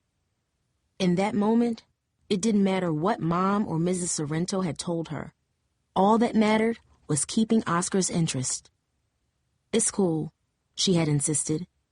"You sure?" He smiled, moving close to her again. "Yeah," Liselle nodded. Liselle couldn't believe 4 months had passed since then. Chapter 5. I'm pregnant. The words flew from Liselle's mouth like punches. She wanted them to hit Oscar, to knock him over as he stood there with his hands in his pockets, looking nervous. He froze for an instant, his mouth opened slightly. "What?" "I'm pregnant." Oscar looked around as if he was being set up. He stepped closer to her, then backed away. For real? He stammered. Are you sure? Yeah, she answered, eyeing him closely. The doctor said I'm 4 months. For a moment, she felt powerful. Now he can't run away, she thought bitterly. Oscar buried his face in his hands. I gotta think, he murmured. I mean, are you sure? Yeah, I'm sure, she snapped. What'd you think? I'm just making this up? Nah, he answered quickly. I'm just, surprised. Me too, she grumbled, crossing her arms self-consciously. Are you all right? I saw you fall at lunch today. Liselle shrugged. I'm fine, I guess, she said, knowing the words weren't true. Oscar stared at the ground. Liselle wanted him to say something to make it all better somehow, but he was silent. The misty rain swirled around them, landing on her face in tiny droplets. She wished she had never gone back to his house that day in September. But the truth was, she had gone, and they had sex. And as she walked home that afternoon months ago, Liselle was certain that Oscar believed she was special. But the next day, when they passed in the hallway at school, he looked away nervously and didn't say a word. It was as if he didn't know who she was. I should have screamed at him then, she thought bitterly. I should have made a scene and told everyone that Oscar was a dog. That's what Monique would have done. But instead of feeling angry, Liselle felt like a failure. What did I do wrong? What's wrong with me? Why won't he look at me? The questions left a deep, aching sadness that Liselle couldn't admit or put into words. She returned to Oscar's house after school that same day and again several days later. She was determined to prove to him that she was worth his attention. 3 times she went up to his room. Each time, when no one else was around, Oscar had been nice. Each time he promised he would remember to go to the drugstore to get condoms. And each time Liselle had gone along, afraid that if she argued, he would want her to leave. But at school, Oscar continued to look past her, keeping his head down as they brushed shoulders in the hallway. Liselle finally decided she wouldn't go back anymore. Still, she secretly waited, hoping he would miss her and call. But he never did. He never said anything at all. He just ignored her, as if nothing had ever happened. Now, standing under the yellow streetlight in front of his house, she wanted to scream at him until he ran away in fear. Why did you ignore me like that? What did I do wrong? Liselle swallowed hard and hung her head. Why did I keep going back? Oscar glanced at her bag, his eyes fearful and confused. He looked at the front door of his uncle's house, then back at Liselle. So, what are you gonna do? He asked cautiously. I don't know, she shrugged. I'm 4 months along. The doctor said I gotta keep it. My mom, she got really mad, so I left. Oscar glanced at her bag again. I got a place to stay, though, she added quickly with a touch of anger. Oscar sighed heavily, his thick shoulders sagging like something very heavy was sitting on them. I can't believe this, he murmured to himself. What am I gonna do now? The rain began to pick up. Oscar stared at the sidewalk, the wet, cracked pavement like a watery spiderweb beneath his feet. Liselle waited for him to say something, to tell her he wasn't angry with her, that he was sorry for ignoring her all this time, that everything would be okay. But the words didn't come. I should go, he finally sighed. My cousin, he's waiting for me. Liselle suddenly felt exhausted. She hoisted the bag on her shoulder and turned to leave. I gotta go too, she said quickly, trying her best to sound strong. Look, I'm not asking you for nothing. I just thought you should know. I'll see you around, I guess. Liselle turned and headed to the bus stop on the corner, the bag thumping against her back. Hold up, Oscar called, catching up to her. Liselle, wait. Oscar stepped in front of her, blocking her path. Look, I'm just really surprised. I wasn't expecting this. I gotta think. Oscar rubbed his head and breathed in deeply, staring at the wet pavement as if he was figuring out what to say. Then he looked up at Liselle. I'll call you tomorrow something, all right? I guess, she shrugged. I mean, that'd be cool. I ain't mad or nothing. I'm just, surprised. You ain't the only one, she sighed. Come on, he said, taking her bag. I'll wait with you till the bus comes. The air was wet and heavy, but suddenly Liselle felt a touch of warmth deep inside her. She wasn't sure she could trust Oscar. She couldn't forget how he had ignored her all these months. But it also felt good to have him carry her bag. It felt good to think that maybe now he would talk to her again. Guess I'll talk to you tomorrow, Liselle said as she climbed aboard the bus. Yeah, Oscar answered. Definitely. Oscar's shadowy outline grew smaller and smaller in the bus window. Liselle leaned back and closed her eyes. He's gonna call me, she thought with a smile. He's got to call me. From now on, me and Oscar are connected. Now I'll be important to him. 15 minutes later, the bus hissed to a stop in front of a narrow beige apartment building. Liselle bounced down the steps, suddenly feeling very awake and excited. Everything's gonna be all right, she told herself as she pressed the button for Mason in apartment 3C. Hello? A familiar voice crackled through the speaker. Daddy! Liselle squealed. It's me, let me in. Liselle? Her father replied, sounding surprised. Is that you? Yeah, let me in, she replied with a smile. I gotta tell you something. The metal door buzzed and then clicked. Liselle pushed it open and bounded up the 3 flights of stairs. Her father was waiting at the door to his apartment, a look of confusion on his face. He was wearing a wrinkled white t-shirt and striped pajama bottoms. In the background, a basketball game played on his small TV. What's going on? He asked. It's almost 9 p.m. Liselle hugged him tightly. Me and Mom had a fight. I moved out. Moved out? Dad chuckled. What are you talking about? Where's your mother? Liselle plopped her bag on the living room floor. She had been to Dad's apartment only a handful of times.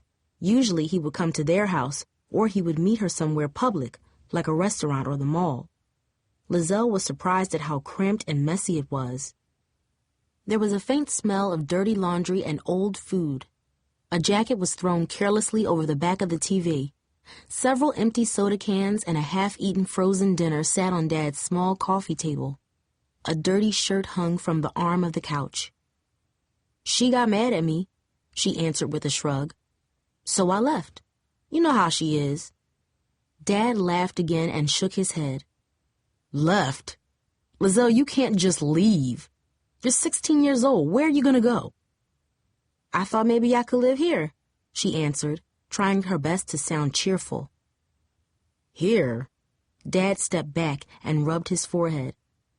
Liselle, he said, shaking his head, his words slow and deliberate. It's great to see you, but what made you think you could live here? Liselle stared up at her father. I don't know, she answered, her eyes dropping to the stained carpet beneath Dad's feet. I just thought maybe it would be cool. Dad shook his head. Let's just call your mother and find out what's going on, he said, grabbing the phone off the kitchen wall. Whatever you two were fighting about, I'm sure it's not that bad. Liselle didn't like the way he was acting. He almost seemed annoyed at her being there, as if she was intruding on him somehow, and she didn't want him to call her mother. Mom would come over and try to pick her up. Liselle was sure of it. She was determined not to go back home. She had no choice but to tell Dad the truth. Maybe then he would let her stay with him. She took a deep breath and forced the words from her lips. I'm pregnant, she mumbled. Dad jerked as if he had been hit. What did you say? I'm pregnant, Liselle repeated. Mom started yelling and I couldn't stand it. I thought maybe it would be cool, if I could live with you instead. Is this some kind of joke, Liselle? I'd only stay here for a little while, just until I figure things out, Liselle explained. You're always saying how you wish you could see me more. Well, maybe now you can, Liselle said, remembering how he had said the words so many times before. I could even help you clean this place up. And maybe I could learn to cook and stuff. It won't be bad. I promise, Dad, please. He stared at her for a second as if she was broken. Pregnant, he repeated. She nodded, bothered by the look in his eyes. For a few moments, he was silent. I don't know what you want me to do here, baby, he stammered. I really think we should call your mother. No, Liselle cried. Dad, please. I don't want to go back there. I want to stay here.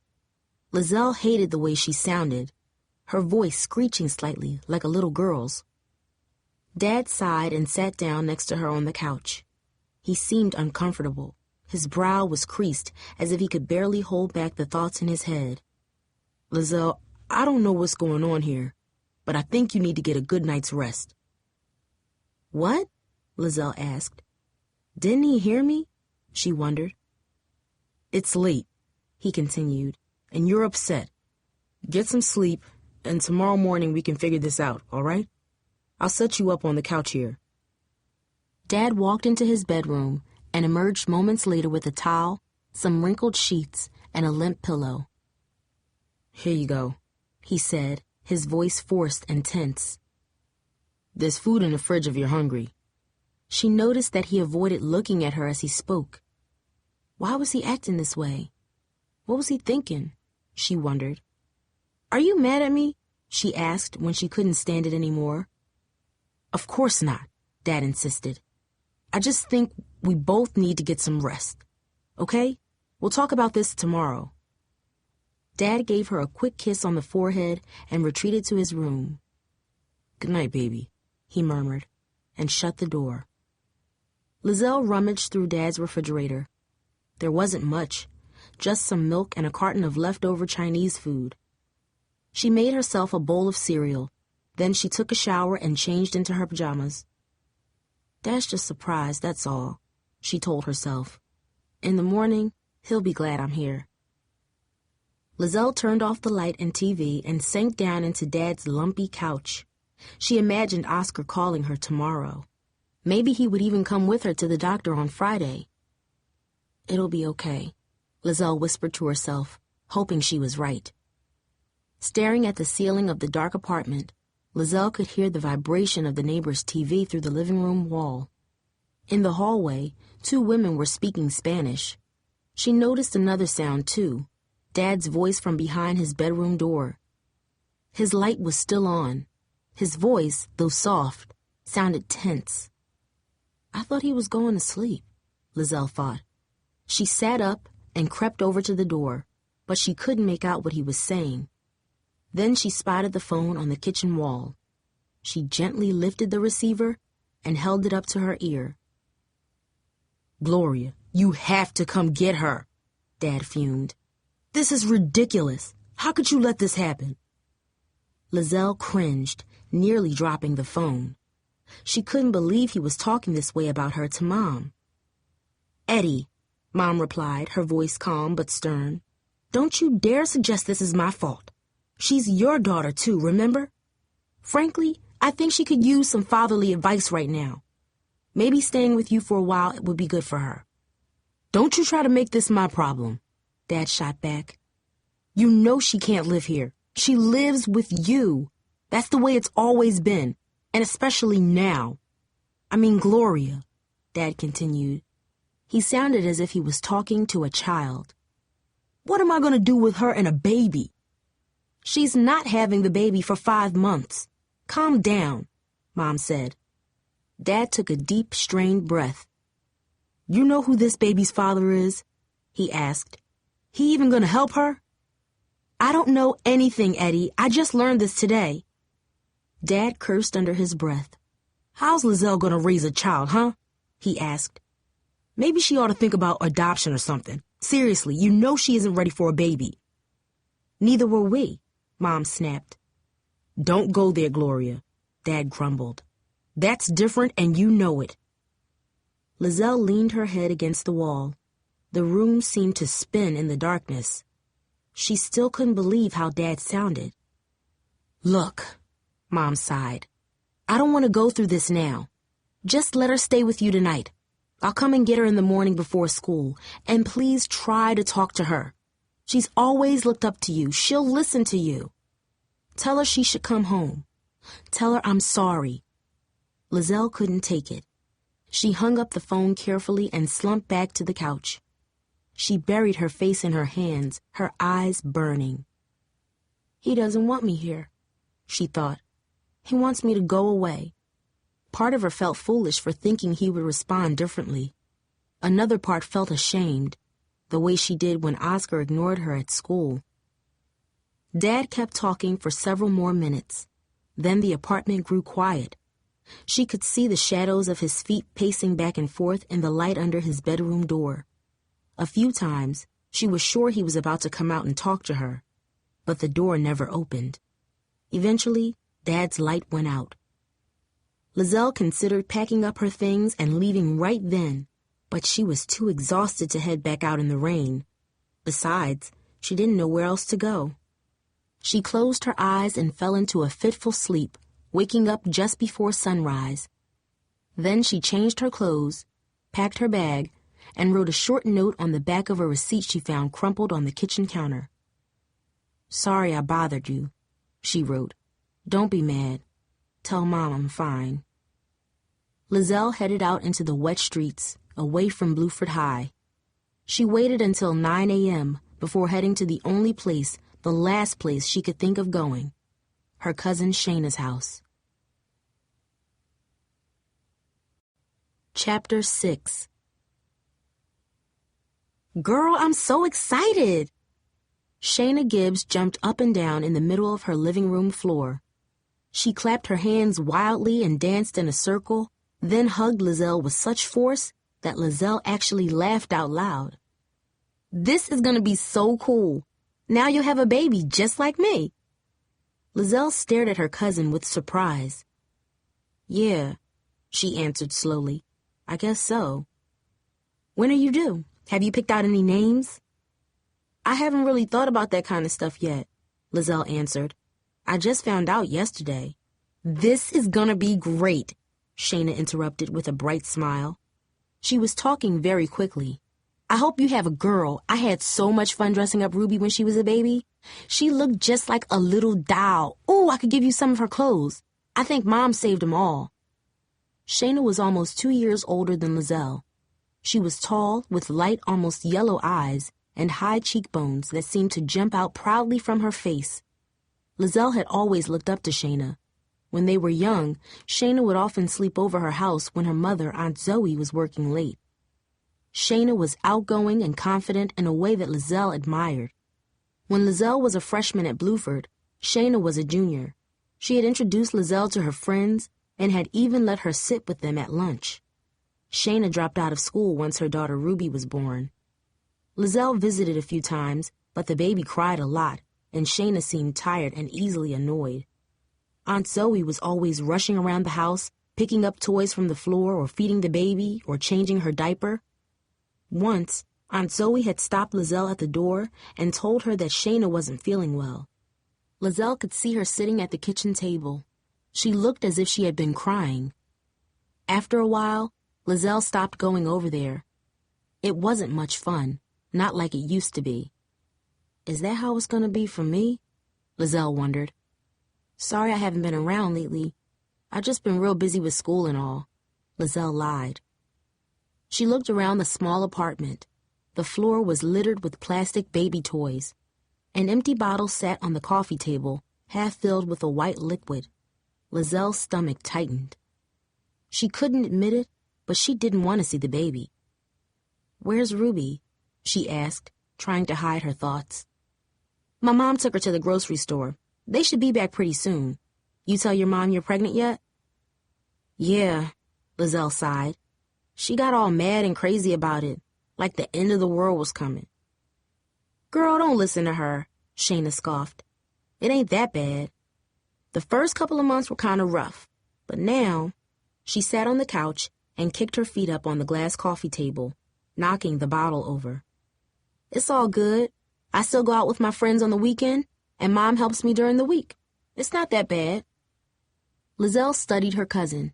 She was wearing tight-fitting jeans and a red T-shirt with the words Superstar streaking across them in silver glitter. Liselle remembered Shayna wearing the same shirt before she got pregnant last year. Her soft belly spilled out over the top of her jeans. Liselle looked away, slightly embarrassed. It can't be that easy, though. Taking care of a baby? She said. Shayna shrugged and grabbed a bag of potato chips from the table. Nah, she said, crunching a chip loudly. Not if you got help. My mom, she loves Ruby.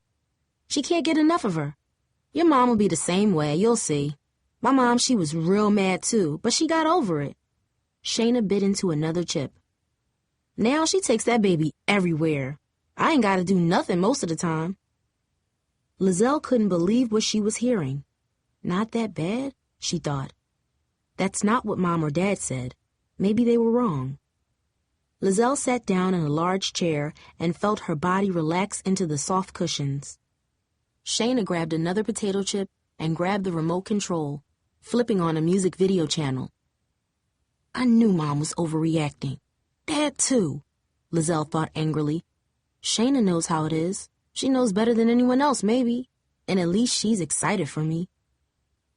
There's something else I gotta tell you, Liselle said slowly. I kinda need a place to stay for a while. My mom, well, we got into a fight, and Dad... Liselle paused and looked at her cousin, who was staring at the TV. She didn't want Shayna to know the truth. He didn't want me, and now I got nowhere to go. Liselle kept her voice steady and casual. Anyway, she continued, fiddling with the pink fuzzy handle on her damp bag. Think I could crash here? Just for a little while, till I figure things out. I know it's a surprise and all, but it's cool with me, girl, Shayna said, plunging her hand into the potato chip bag again. But my mom, she won't like it. We ain't got much room as it is. Oh, right, Liselle replied quickly. I figured. I just thought I'd ask. On the TV, a muscular guy in a tight white T-shirt sang to the camera. He clutched a rose and pounded his heart with a clenched fist. He seemed to look directly at Liselle as he sang. Girl, you know you're the only one for me. Why can't you see how lost I am without you? Liselle looked away, her eyes burning. She turned on her cell phone and checked her texts and voicemail, hoping maybe Oscar had called, though it was still early. There were 3 messages, all from Mom. I can't go back to Mom's. I won't, Liselle thought to herself. She deleted the messages without listening. Shayna stared at the TV, her eyes barely blinking. She probably wants me to leave too, just like Dad, Liselle thought. What am I going to do? Reluctantly, Liselle stood up with her backpack. Guess I should get going, she mumbled. I just wanted to say hi and tell you the news and all. Girl, don't leave, you just got here, Shayna protested. It's like you said, Shayna, your mama ain't gonna let me stay here. Suddenly, a mischievous grin spread across Shayna's face. I got it, she exclaimed. Oh my God, Liselle, I got it. Shayna jumped up from the couch, scattering crumbs across the cluttered floor. Why don't we move in together? We could get an apartment. Shayna clapped her hands together as if she had just won the sweepstakes. The words flew out of her mouth like confetti. Liselle was stunned. For real? She replied slowly. Shayna's eyes were wide with excitement. I'm serious, girl. We could take turns watching the babies. That way, we'd always have a babysitter. This could be great. Me and you, girl, just like when we were kids. Remember how much fun we used to have camping out in your living room, staying up late to watch those scary movies that came on after midnight? Liselle grinned at the memory. We'd hide under the blanket and pretend we were asleep when Mom came out to check on us. Man, I miss those nights, Shayna laughed. Liselle closed her eyes. She could almost feel the warmth of Mom's thick knitted blanket pulled over her head like a cocoon, the toasty blue glow of the TV filling the room. Her living room felt like the entire world to her back then. Safe, warm, simple. It seemed so long ago. She wished she could turn back the clock. "I miss him too," she whispered. Shayna bounced across the room and put her arm around Liselle. "So, what you think, girl? Want to be my roommate?" "Really?" Liselle whispered, her voice shaking slightly. "You really want to live with me?" "You said yourself you ain't got nowhere to go," Shayna continued. "And I'm sick of living here anyway. Mom's always on my case about something." "I know what you mean," Liselle chuckled. Her mind was racing. Could they really get an apartment together? Could this be the answer she had been looking for? Living with Shayna almost seemed too good to be true. To be with someone who wouldn't be on her case all the time and who wouldn't treat her like a kid. But most of all, Shayna knew what it was like to have a baby. Liselle was sure she could teach her how to take care of her baby. Suddenly, becoming a mom didn't seem so scary. If Shayna could do it, thought Liselle, so can I.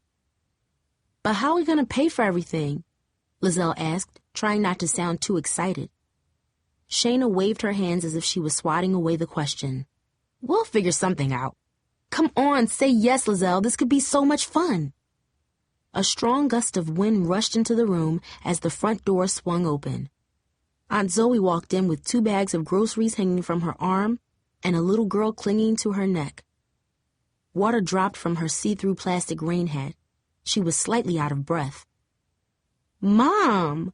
Shayna exclaimed. "Lizelle's here. She's going to have a baby too. We're going to get an apartment together." Aunt Zoe looked at her daughter wearily. "Shayna, take the baby, please. I need to get the groceries inside before the rain starts up again." Shayna picked up Ruby and handed her to Liselle. The little girl was wearing a bright red coat and white tights with shiny black shoes. She had large brown eyes and her hair was neatly arranged into 2 pigtails. The little girl stared at Liselle, her eyes slightly fearful. A frown spread across her small mouth.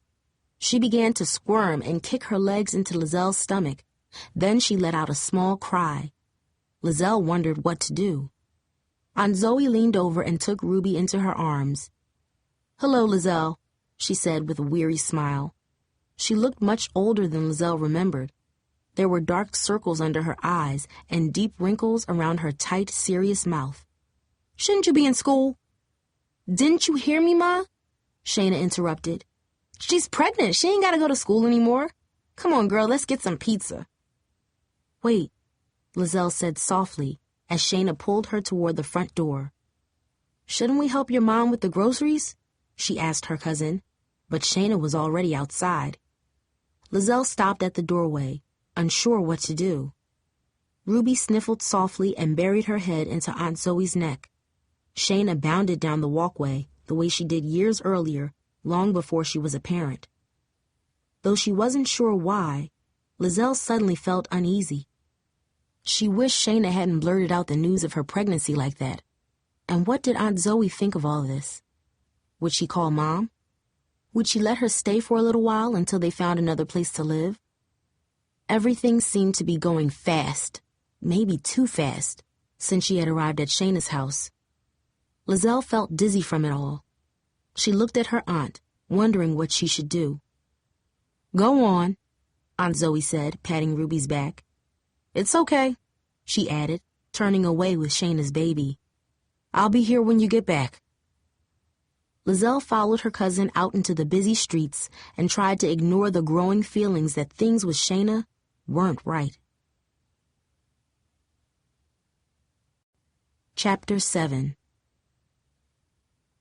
On Wednesday afternoon, Liselle walked up the steps to Mom's and gently put her key in the door. Mom worked late on Wednesdays, and Brian usually stayed out with his friends until after dinner time. Liselle needed some fresh clothes and her cell phone charger. The battery was dying, and she was afraid to miss Oscar's call. Maybe tonight he'll call me, she thought. Maybe he just needed time to think. In her bedroom, Liselle found a pile of clean laundry folded on her bed. Her comforter was pulled up neatly under her pillows, and the room smelled of dryer sheets and Mom's perfume. Liselle lay down on her soft bed, and buried her face in the pillows, breathing in the clean, familiar scent. She missed her bed, and although she hated to admit it, she missed her house too. Sleeping at Shayna's hadn't been easy. Aunt Zoe had insisted Liselle sleep on the living room sofa. "It's the most comfortable place we got," she said. But Shayna wanted to stay up late watching TV.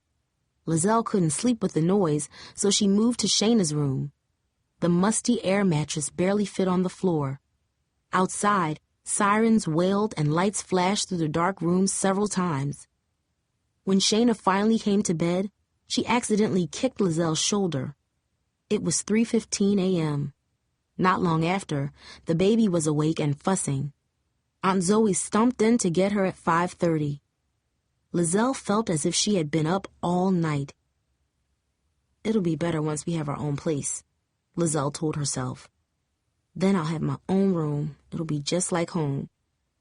Home. Her old bedroom was quiet and peaceful. Ruby wasn't there whining. The TV wasn't blaring. Aunt Zoe wasn't struggling to take care of everything. It had been 2 days since Liselle had felt this relaxed. She yawned and curled up on her bed, her eyes suddenly feeling heavy. "Maybe I'll just rest for a few minutes," she thought, as her mind slowly began to drift. Dad was kneeling at the end of a long, dark hallway, his arms open wide. "I miss you," he exclaimed with a smile. "Come here, baby girl." "Daddy!" Liselle yelled, running down the hallway toward him. But as soon as he saw her, Dad's face changed into an angry grimace. He grabbed her hard by her shoulders and began to shake her. "What did you do?" he growled. "What's wrong with you? You've always been a burden. I never wanted you. Hear me? I don't want you." He pushed her aside and stormed down the long, dark corridor. "Daddy!" Liselle pleaded. She followed him into the darkness and emerged onto a familiar porch. She grabbed his shoulder. "Please don't leave me," she begged. He turned, but when he faced her, he was no longer her father. Oscar stared back at her with the same angry expression. "You heard me, girl," he hissed, pushing her away. "I don't want you." "No!" she screamed. "Liselle, wake up!" Liselle bolted upright, her heart pounding in her chest. She shoved away the hand from her shoulder. For a moment, she didn't know where she was or who was next to her, but then she saw her brother staring down at her. It was dark outside. She must have been asleep for several hours. "You okay? You were yelling." "Yeah," Liselle murmured, trying to shake away the dream. "What are you doing here?" "What are you doing here?" Brian answered. "I've been home for like an hour. I didn't even know you were here till you started hollering. You sure you're okay?" "I'm fine," she grumbled, shoving the laundry and her cell phone charger into her pink bag. "I just needed a couple things, that's all."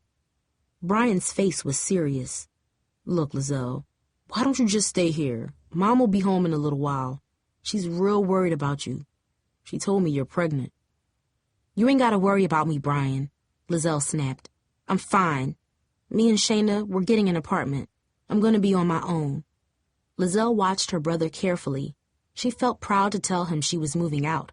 She wanted him to be jealous. "Shayna?" Brian replied with surprise. "Why would you want to live with Shayna?" "Because," Liselle answered sharply, "she wants to live with me. We're going to help each other out." "No offense, but she ain't the most responsible girl in the world. You really want to live with her? Besides, you're only 16. How are you going to pay for an apartment and with a baby on top of it?" Liselle wondered the same thing, though she wouldn't admit it to Brian. She had tried to talk to Shayna about her fears. Shouldn't they be looking for jobs and a place to live? Each time she brought it up, Shayna got annoyed. "Girl, stop stressing," she would say, turning up the volume on the TV. "We got plenty of time." "You're just jealous because you got to stay here with Mom," Liselle snapped, hoping to change the subject. "Look, Liselle," Brian began, sitting on the bed next to her. "I know we don't always get along, but can we be real for a second? You're going to have a baby. You got to start thinking about what's best for the kid." "I am," she insisted. What about the father? He's gonna help you out, right? Liselle shrugged. I think so, she said. Yeah, he's gonna call me today. He better do more than call you, Brian replied, his voice suddenly angry. He's about to be a father. Kids need a father. It ain't right the way guys bail on their kids around here. It makes me sick. Liselle had never heard her brother sound so serious before. His eyes flashed with a cold hostility. Yo, if you need me to talk to this guy for you, just tell me, Liselle. I'll teach that boy a lesson. I don't need you to do anything for me, Brian, Liselle said. Promise me you're going to stay out of this. Brian nodded and stared out the dark window, his hands clenched into tight fists. Liselle liked that he was being protective, but part of her was frightened of the anger in his eyes. She knew about his temper, the same anger that got him kicked out of Bluford. I saw Dad, she admitted quickly, trying to change the subject. I went to his place the night I left. He told Mom to come get me. He didn't want me there. Brian shook his head, a look of disgust on his face. That man, he grumbled. I could have told you he'd do that. No offense, girl, but you've always had a crazy story in your head about Dad. Like he's Santa Claus or something. Yeah, he's like Santa, all right, only showing up once a year with presents like we're supposed to be all happy because he bought us stuff. That ain't a father if you ask me. A real father spends time with his kids. A real father will help Mom out. I know, Liselle said weakly. I guess I just thought, I don't know, I guess I thought I could change his mind, like I could make him want me. Brian looked at her thoughtfully. You can't make nobody be nothing they ain't, he said. People are who they are, Liselle. If they act like fools, you should believe them, not try to change them or pretend there's something else. Liselle listened carefully to her brother's words. She thought about Oscar. Up till now, he hadn't given her much reason to believe he would stand by her side. Did that mean she should just give up on him? People can change sometimes, she said. Maybe, Brian replied. But you can't make them. They gotta do that on their own. Liselle finished packing her bag. I gotta go, she said reluctantly. Don't tell Mom I was here, okay? Brian shrugged. Sorry I grabbed your arm the other night. I just got mad, you know?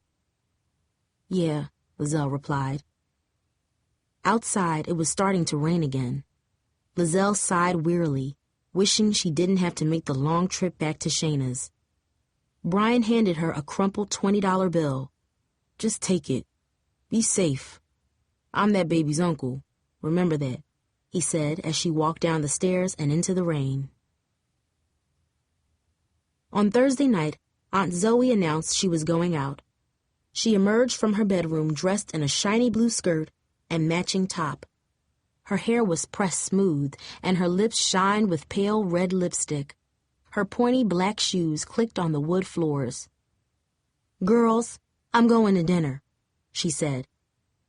Liselle was surprised at how pretty she looked. Usually she had a burp cloth draped over her shoulder or a stained apron tied around her waist. Her eyes seemed to sparkle with energy. You look nice, Liselle said with a smile. Thank you, she replied proudly. She glanced at Shayna, who was rummaging through the refrigerator. It's been quite a while since I've gone out. I'm having dinner with my friends from church. We might even go to the movies. You girls will have to put Ruby to bed tonight. Aunt Zoe looked at Shayna and sighed.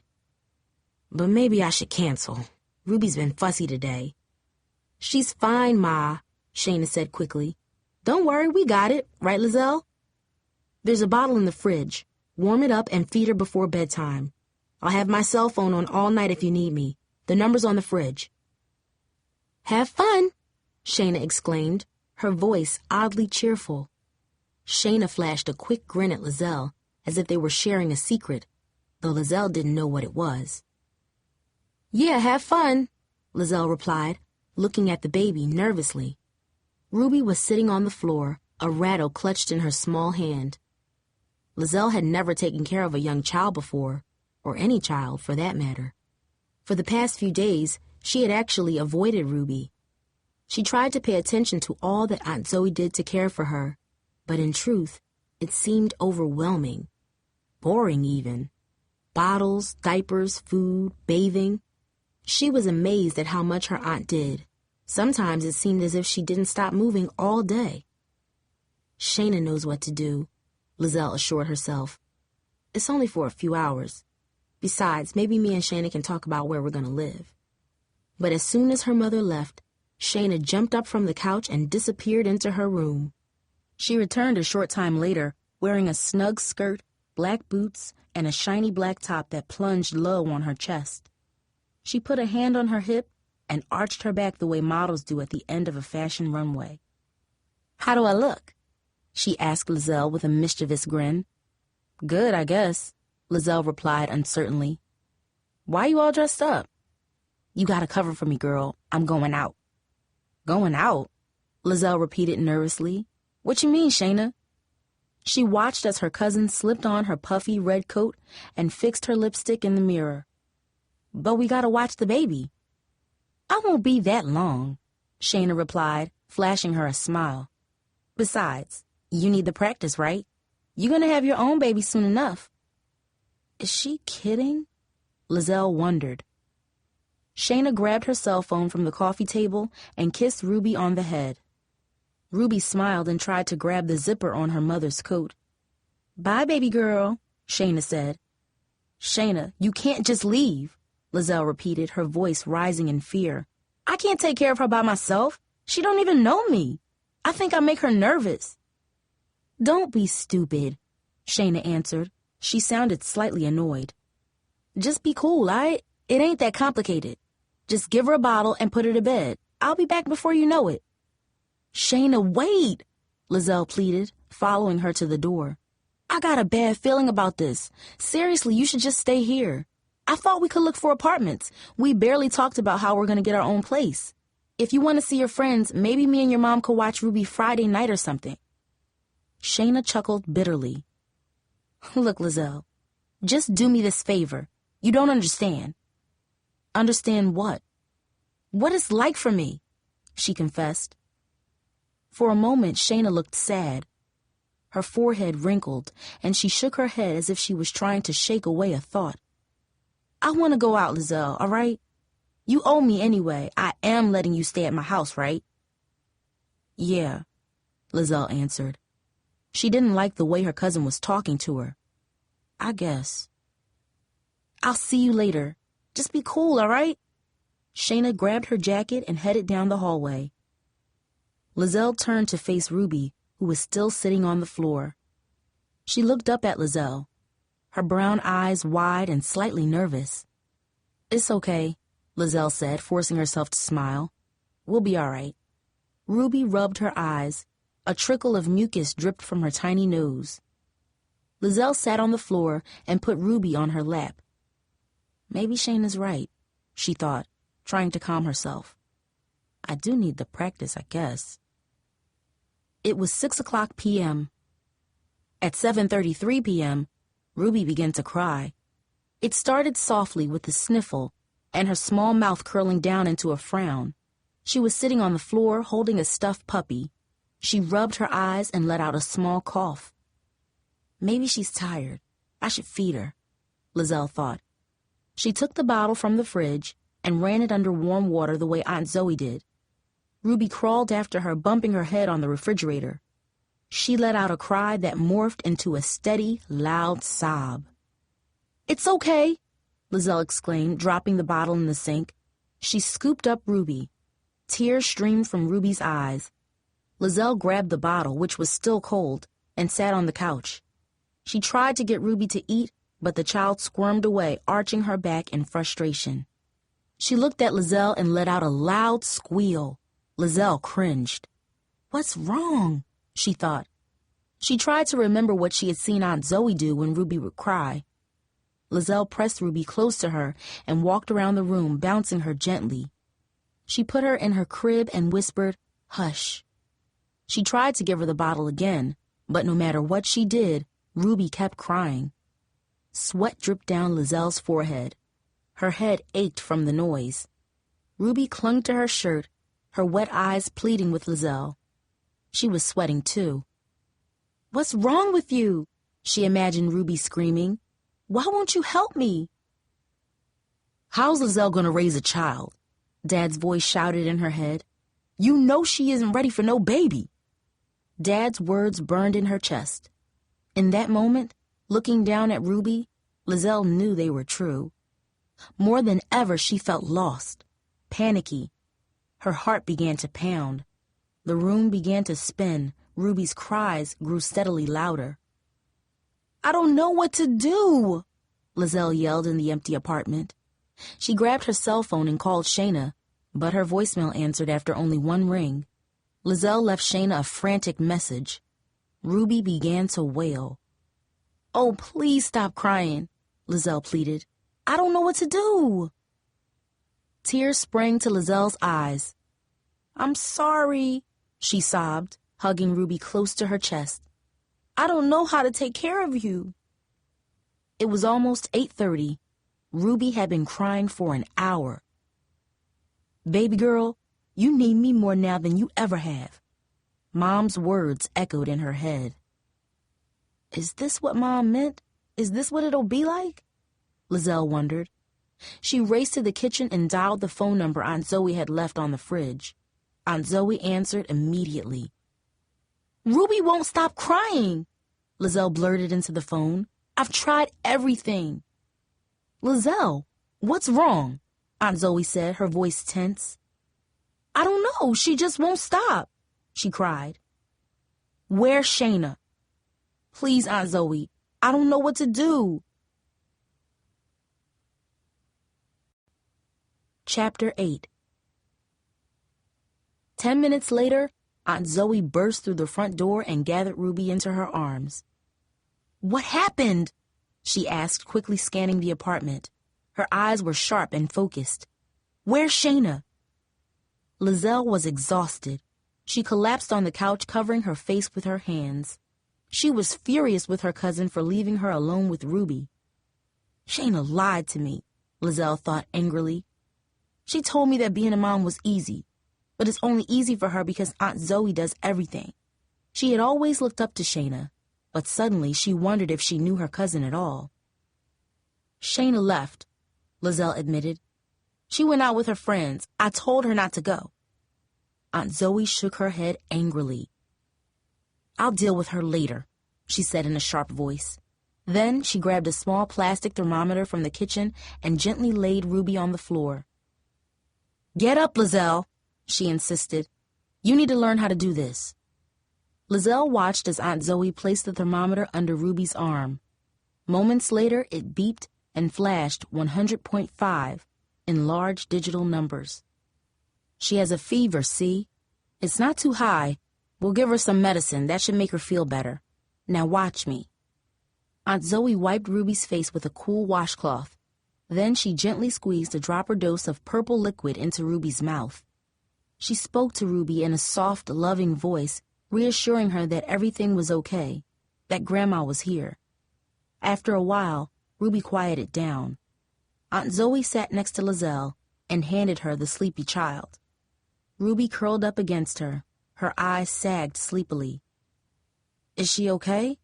Liselle asked, staring down at Ruby's contented round face. She'll be fine, Aunt Zoe sighed. She has a cold. We'll need to keep an eye on her tonight. If the fever's not gone by tomorrow, I'll take her to the doctor. You did the right thing by calling me, Liselle. Liselle stared down at Ruby. The child cooed softly and snuggled close to her.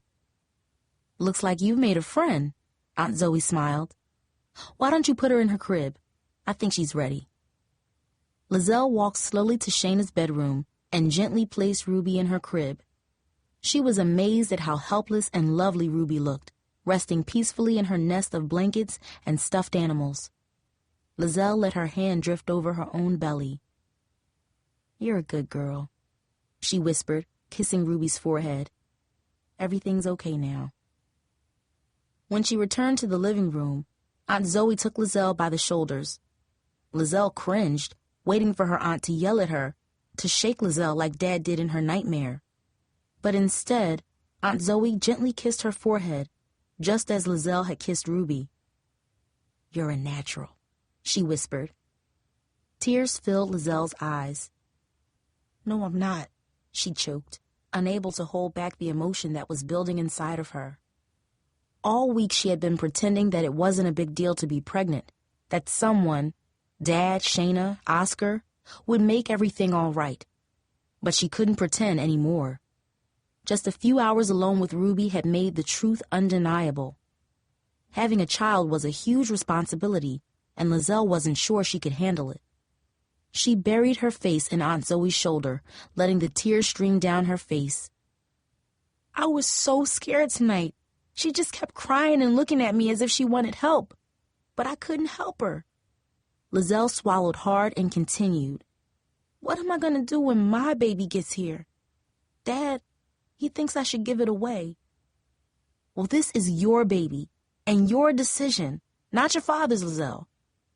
With all due respect, your father has been hiding from his responsibilities for years. Maybe he's not the one who should be telling you how to handle yours," Aunt Zoe replied, her voice firm yet gentle. "But maybe he's right," Liselle sobbed. "I don't know if I can do this, Aunt Zoe. I don't know what to do."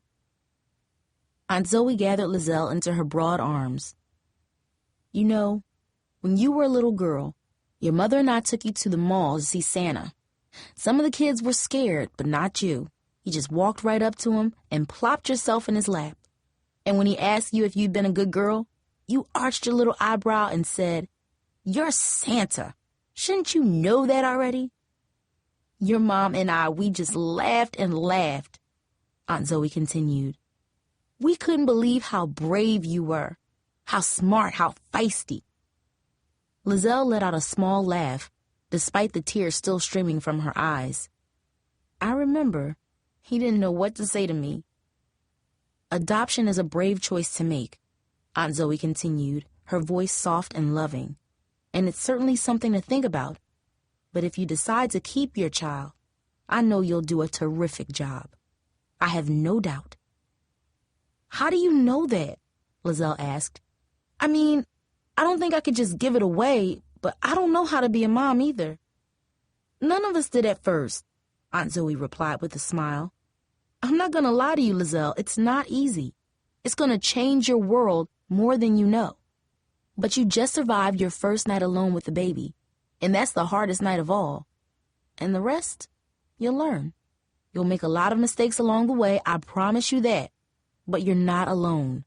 You have people in your life to help you along the way." "Like who?" Liselle pleaded. "My father? Oscar? Shayna?" "Like me, for one. And your mother, Liselle. You have your mother." Liselle tried to avoid her gaze, but Aunt Zoe pulled her close. "Sweetheart," she said softly, "don't you think it's time to go home?" Home. The word seemed to wrap itself around Liselle like Aunt Zoe's strong, motherly arms. "But me and Shayna," Liselle said, her voice weak and shaky, "we were going to move in together." "Do you really think that's a good idea?" Aunt Zoe sat wearily on the couch and rubbed her forehead as if she was getting a headache. Her voice turned serious and sad. "You know, she was only 17 when she had Ruby. She was a popular girl with lots of friends, more than I ever had at her age. She had no idea how her life would change after Ruby was born. I tried to warn her. I tried to prepare her. Ruby was a difficult infant. She had colic for 6 weeks. She just cried and cried, and it didn't matter what we did. We were all exhausted. A few of Shayna's friends came by, but they never stayed long. Most of them don't call anymore." Liselle blushed at her aunt's words. "I stopped coming over, too," she thought. "It's not Ruby's fault that Shayna wants her old life back," Aunt Zoe continued, her voice frustrated and somber. "I love my daughter, but she's no kind of mother right now. I pray she comes to her senses and realizes that Ruby needs her. But until that day, it's my job to take care of that little girl, and I'll protect her with everything I got." "Shayna isn't getting an apartment," Aunt Zoe added. "She isn't going anywhere. She hasn't had a job in months. And frankly, I don't think she could handle living on her own for 2 days. Liselle stared at her aunt and tried to take in all that she was saying. She looked exhausted and so much older than the spry woman Liselle remembered as a child. Liselle suddenly thought about how angry, how scared Mom had been when she found out Liselle was pregnant. Mom thinks she's going to have to raise my baby, Liselle thought. Why wouldn't she with the way I've been acting? The past 4 months suddenly flashed before Lizelle's eyes. Sleeping with Oscar just to keep his attention, being too scared to go to the drugstore herself, ignoring the signs her body was giving her, refusing to eat, running away, ditching school. Maybe Mom's glad I'm gone, Liselle thought. Maybe she doesn't want to end up like Aunt Zoe. It's late, Aunt Zoe said. Why don't you get some rest? In the morning, we'll call your mother. Maybe Mom doesn't want me to come home, Liselle said. I've been here for a week. She hasn't tried to find me. She doesn't even know where I am. To her surprise, Aunt Zoe began to laugh. Oh, sweetheart, she said with tender amusement. Do you really think she'd just let you wander the streets? She knows exactly where you are. She called me before you even got here. She wanted to come get you, but I convinced her to let you stay for a few days. I thought it might do you some good. Suddenly, Shayna walked through the front door, her red jacket clutched in her hand. She froze as soon as she saw Aunt Zoe. Then she flashed Liselle an angry, accusing glare. Liselle retreated to the bedroom. She checked on Ruby, who was curled in her blanket. Her forehead still felt warm, but she was resting peacefully. Aunt Zoe and Shayna argued in the living room, their tense voices echoing through the walls. After several minutes, Shayna came in and peered into the crib. Is she okay? She asked, her voice defensive.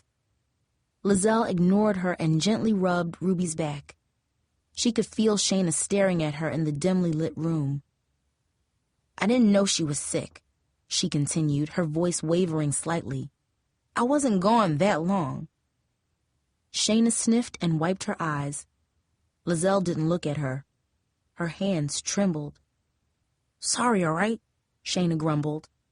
Dang. Shayna kept staring at her as if she was waiting for Liselle to forgive her, to say, It's cool, girl. Ain't no big thing. But Liselle said nothing. She glared at her cousin and shook her head angrily. I used to look up to you, Liselle thought. I used to follow you around when we were kids. Shayna's eyes suddenly flashed with anger. Don't you judge me, she hissed. You got no idea what's coming for you. You'll see. Liselle lay down on the stiff air mattress and turned away from Shayna. I don't want to live with you anymore, she said. I'll be gone tomorrow.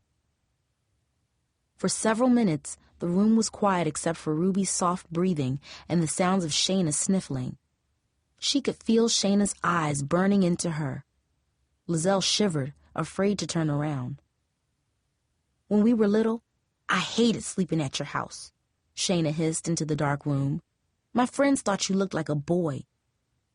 Liselle winced as if she had been hit in the face. She pulled the blanket tight around her neck and pretended to be asleep. You were always a loser, Shayna continued, choking back tears. Now, you're just a loser with a baby.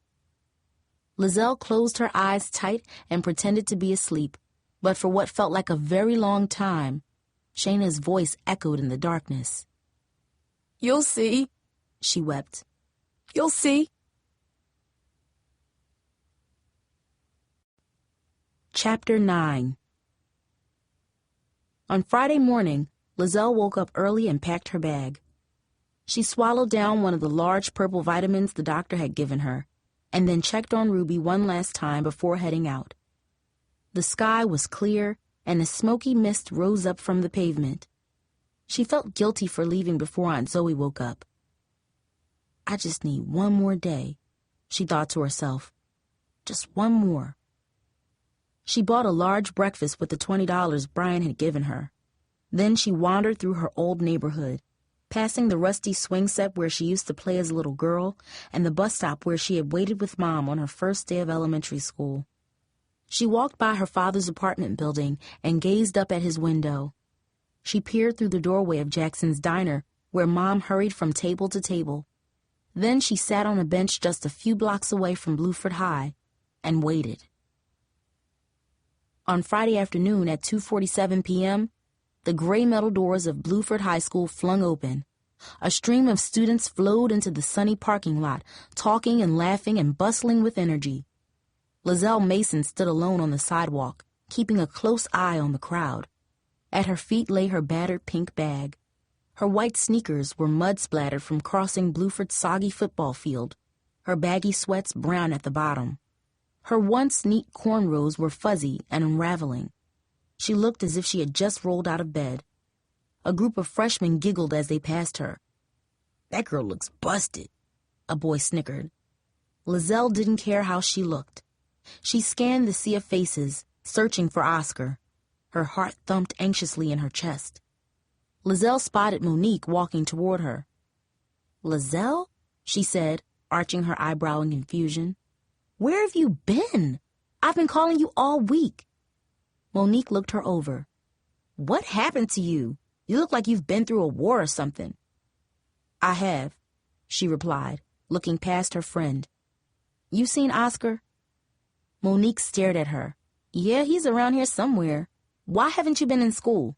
Last time I saw you, you were passing out in the cafeteria, and now you show up looking all homeless. I thought I saw your mom in Miss Spencer's office on Monday. What's going on?" "It's a long story," Liselle replied. "Listen, I can't really talk right now. I gotta find Oscar." "You still chasing after him? No offense, girl, but if you're trying to get Oscar's attention, maybe you should have worn something nicer. Speaking of which, I heard Lisa's having some people over tonight if you wanna."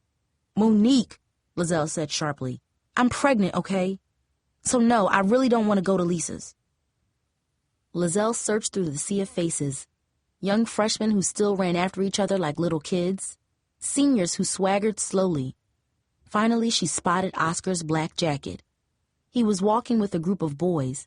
Jamil led the pack, talking loudly. They were all smiling, except for Oscar, who lagged behind them and stared at the muddy ground. "Pregnant?" Monique whispered. "But—" Liselle took a deep breath, her eyes fixed. "Oscar!" she yelled. "But we were going to work at the mall this summer," Monique murmured. "Oscar!" Liselle hollered again. "Over here!" Oscar froze when he saw her. Liselle grabbed her bag and strode over to him, her back straight, her eyes steady and determined. "We need to talk," she said firmly. Oscar shoved his hands in his pockets and looked around nervously. "I was going to call you," he insisted. Oscar glanced at her messy hair, then at his friends who were waiting for him. "I'll call you later, all right?" Then after a moment, "I swear." Liselle shook her head. "You're lying. You're not going to call me later, so we need to talk right now." Oscar crossed his arms. "Fine," he grumbled. "What?" "I need to know where you stand." Liselle swallowed hard. "I need to know what you're going to do." "What do you mean?" Oscar shrugged. "I'll do whatever, I guess." "Look," Liselle sighed. "I've learned a lot this week. I still got a lot to learn, but I'm going to need your help, Oscar. We're going to need money and diapers and a crib and a thermometer that you stick under their arm because babies get fevers. We're going to need jobs, too. We got to figure out how we're going to take care of this baby. We can't act like kids anymore. We got to grow up." "I know," Oscar grumbled, rubbing his head. "I know you don't like me," Liselle continued. "Maybe I don't like you much either. I know we didn't mean for this to happen, but it did. It's happening right now. So are you going to help me? Tell me the truth." Liselle's voice was rising. Several students looked over at them. "Everything cool, bro?" shouted one of Oscar's friends. "Yeah," he shouted back. Oscar leaned close to her. "What you want me to say, Liselle?" he whispered, his voice a mixture of impatience and fear. "I mean, I don't know what I'm supposed to do. It's not like I wanted this to happen. I'm only 16. I just moved here." "I'm 16 too," Liselle snapped. It's not like I wanted this to happen." Liselle tried to fight the warm tears gathering in her eyes. A small crowd was forming around them. Kendra, the girl who had found Liselle in the bathroom just a week ago, looked on with concern. Liselle tried to keep her voice steady. "Kids need a father. Tell me you know that. Tell me you ain't gonna just disappear." "Oh no, not this chick again," Jamil said as he strode over and flung a protective arm around Oscar. Jamil chuckled when he saw her. She held his gaze and glared back. "I remember you," he said with a smirk. "Oscar told me about you. You that crazy chick who won't leave him alone." "Liselle, come on," Monique pleaded, grabbing her by the elbow. "Everybody's looking at us. Let's just get out of here." "Yo, Jamil, chill out, bro," Oscar said, his voice limp. But Liselle didn't budge. "I ain't talking to you," she snapped at Jamil. Then she glared at Oscar. "You gonna say something? Or you just gonna let your stupid cousin talk for you as usual?" "What you just call me?" Jamil challenged, taking a step toward her. "I said stupid," Liselle repeated, looking Jamil dead in his eye. "Are you deaf too? Should I talk slower?" Liselle could barely contain the anger boiling within her. Laughter rippled through the crowd. Jamil's eyes flashed with rage. "I know your game, girl," he hissed. "You got some kind of psycho crush on my cousin here. First you was a stalker, and now you making up stories." Jamil looked around at the sea of faces watching him, saying you're pregnant. Several people gasped. "Jamil, you need to back up." Kendra stepped out of the crowd and pushed a sharp finger into Jamil's chest. "And the rest of y'all need to mind your business." "This ain't my fault," Oscar suddenly blurted. "You're the one who came over my house. What did you expect? For me to be all happy? Maybe I don't want to deal with all this." "Yeah," Jamil growled. "From what I heard, you practically threw yourself at him." Jamil glanced around him. "I mean, how's he even supposed to know it's his?" For a moment, the world went quiet. Liselle felt her legs buckle as if someone had kicked her. She couldn't hear the voices surrounding her, the cries that rose up at Jamil's words. Laughter, angry shouts, Kendra pushing against Jamil's broad chest, Oscar wincing, hanging his head in shame. Liselle knew she was screaming at him, but she couldn't hear her own voice. Only Oscar's face was clear to her in the crowd. Oscar, the boy she had met at a party just 4 months ago, who now looked like a little kid, scared and full of confusion. Liselle kept screaming, a sound of rage and fury, until Oscar turned away and ran across the slick, muddy field of Bluford High School. "Security's coming!" someone yelled. Liselle felt a warm hand grab hers. Then she was running too. Hot, salty tears streamed down her face as the high school disappeared behind her. Finally, she heard an urgent voice next to her. "Stop," it said. "Liselle, just calm down. It's okay." Kendra was standing next to her, panting and holding Liselle's pink bag. "Are you all right?" she asked. Liselle stared at her, unsure what to say. Her ears were ringing, and deep in her chest, she felt as if something had torn open, like her heart had been ripped. "No, I'm not," she admitted. "You want to sit down or something?" Liselle shook her head. "I gotta go. I got a doctor's appointment." "I'm sorry about Jamil. That boy's a dog." Kendra looked at her thoughtfully. "That other kid, he's the father?" Liselle nodded, unable to stop the tears that welled in her eyes. "He just stood there, looking at the ground, doing nothing." "Maybe he's just scared," Kendra offered. "He'll come around. He just needs time, that's all." "I don't think so," Liselle sniffed. "I don't think he has it in him. He ran away." Liselle massaged her temples and looked at Kendra. "What was I screaming at him?" "I don't know," Kendra said with a smile. "I was too busy yelling at Jamil.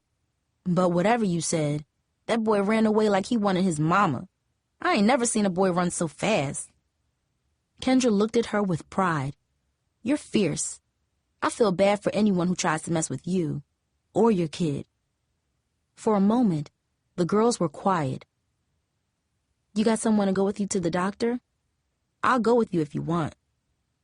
"Nah, it's okay," Liselle replied, staring at this girl she barely knew. "Thanks for defending me back there. You didn't have to do that." "Yeah, I did," Kendra said, her voice firm. "I might not know you, but I know your situation. There's no way I'd stand by and let those boys talk to you that way." Liselle wiped her eyes. She wondered where Monique had disappeared to. Kendra was the kind of person Liselle made fun of. She was smart. She worked in the principal's office. She stayed late after school to study. Now Liselle wondered if Kendra was the kind of person she should have been hanging out with all along. "I should go," she said sadly, taking her soggy bag. "I got a lot to figure out." "Okay," Kendra sighed, turning to leave. "I'll see you around, I guess." "Wait," Liselle called out. "I haven't been in school for a week, and with the baby coming, I'm gonna need help, studying and all. I've never been very good at school. Maybe you could help me." Liselle shrugged. "I mean, if you wanted." "Yeah, I'll help you," Kendra replied with a smile. "At least till I leave. I'm going away in September." For a moment, she was quiet. "I'm going to college," she said softly. "Of course you are," Liselle thought as she walked alone down the empty block. "Of course you are." It was 4 p.m. when Liselle Mason walked into the Brown Street Women's Health Clinic. Behind the front desk, an older woman smiled at her. "Can I help you?" she asked warmly. Liselle took a deep breath. "My name's Liselle Mason. I'm pregnant. I'm here to see the doctor." The woman handed Liselle a clipboard with several sheets of paper. "I just need you to fill out these forms," she said. Liselle stared at the long list of questions. "How many weeks into your pregnancy?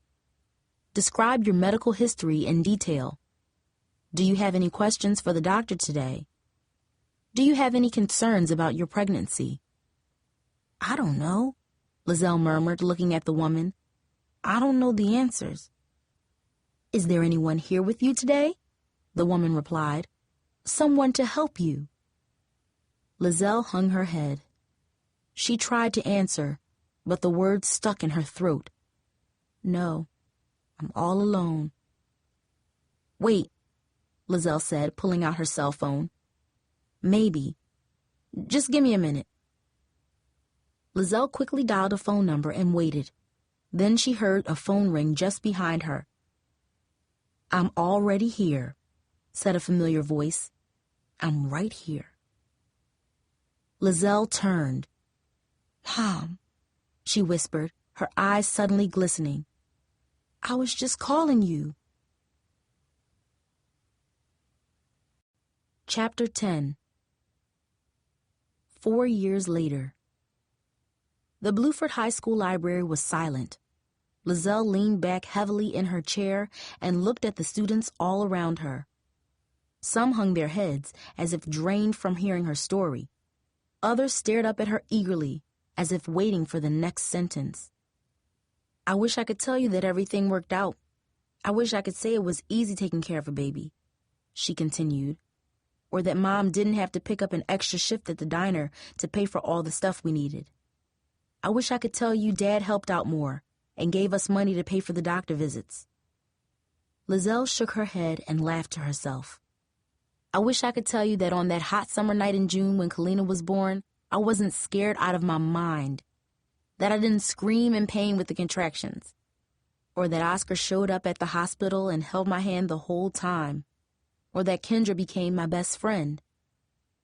But I'm not gonna lie to you. This ain't a movie, and it sure ain't a love story." Liselle had talked for more than an hour. She felt tired, older somehow, but also relieved. For the past 4 years, she tried not to think too much about Oscar, though he came around from time to time. She had seen Shayna a few times, but things were still tense, though they never talked about it. Maybe they would one day, but now, as she looked out at the room full of girls, She saw herself in every single one of them. Will one of them end up like me? Liselle wondered, looking into their eyes. Will one make the same mistakes I did? She knew the answer. It was the reason Miss Spencer wanted her to speak to them. Yes, the thought made Liselle wince. She wanted to reach out and help these girls, to show them another way, to convince them to wait and finish school before they have a baby. Liselle leaned forward in her seat, her heart beginning to pound. What do you want to be when you grow up? She asked, her voice suddenly strong and clear. You, she said, pointing to Jamie. What do you want to be? I don't know, Jamie answered nervously. You mean, like, what kind of job do I want? Yeah, Liselle pressed. What do you dream about? What are you good at? I don't know. I like music a lot, I guess, Jamie said quietly. A producer, maybe? Like one of those people who makes music videos? That sounds like a great job, Liselle grinned. What about you? She said, pointing to another girl at the back of the classroom. What are you good at? I like to cook, she said shyly. So maybe you want to be a chef, like at one of those fancy restaurants downtown with the guys who park your car? The girl smiled and looked down. You could even end up with your own TV show, Liselle added with a wink. Laughter rippled through the room. Who else? Liselle asked, surprised at how alive, how energetic she felt. Come on, just shout out your dreams. What do you want to be? The girls shifted in their seats and glanced at each other. I want to be a fashion designer. Maybe have my own store one day, shouted Denisha, the round-faced girl. Great. Who else? Tamara, the girl whose phone Liselle had taken earlier, rolled her eyes. Her friend April was staring at the ground. She looked lost in thought. What about you? Liselle asked April. What are you good at? Liselle shook her head slowly. Nothing, she said simply without looking up.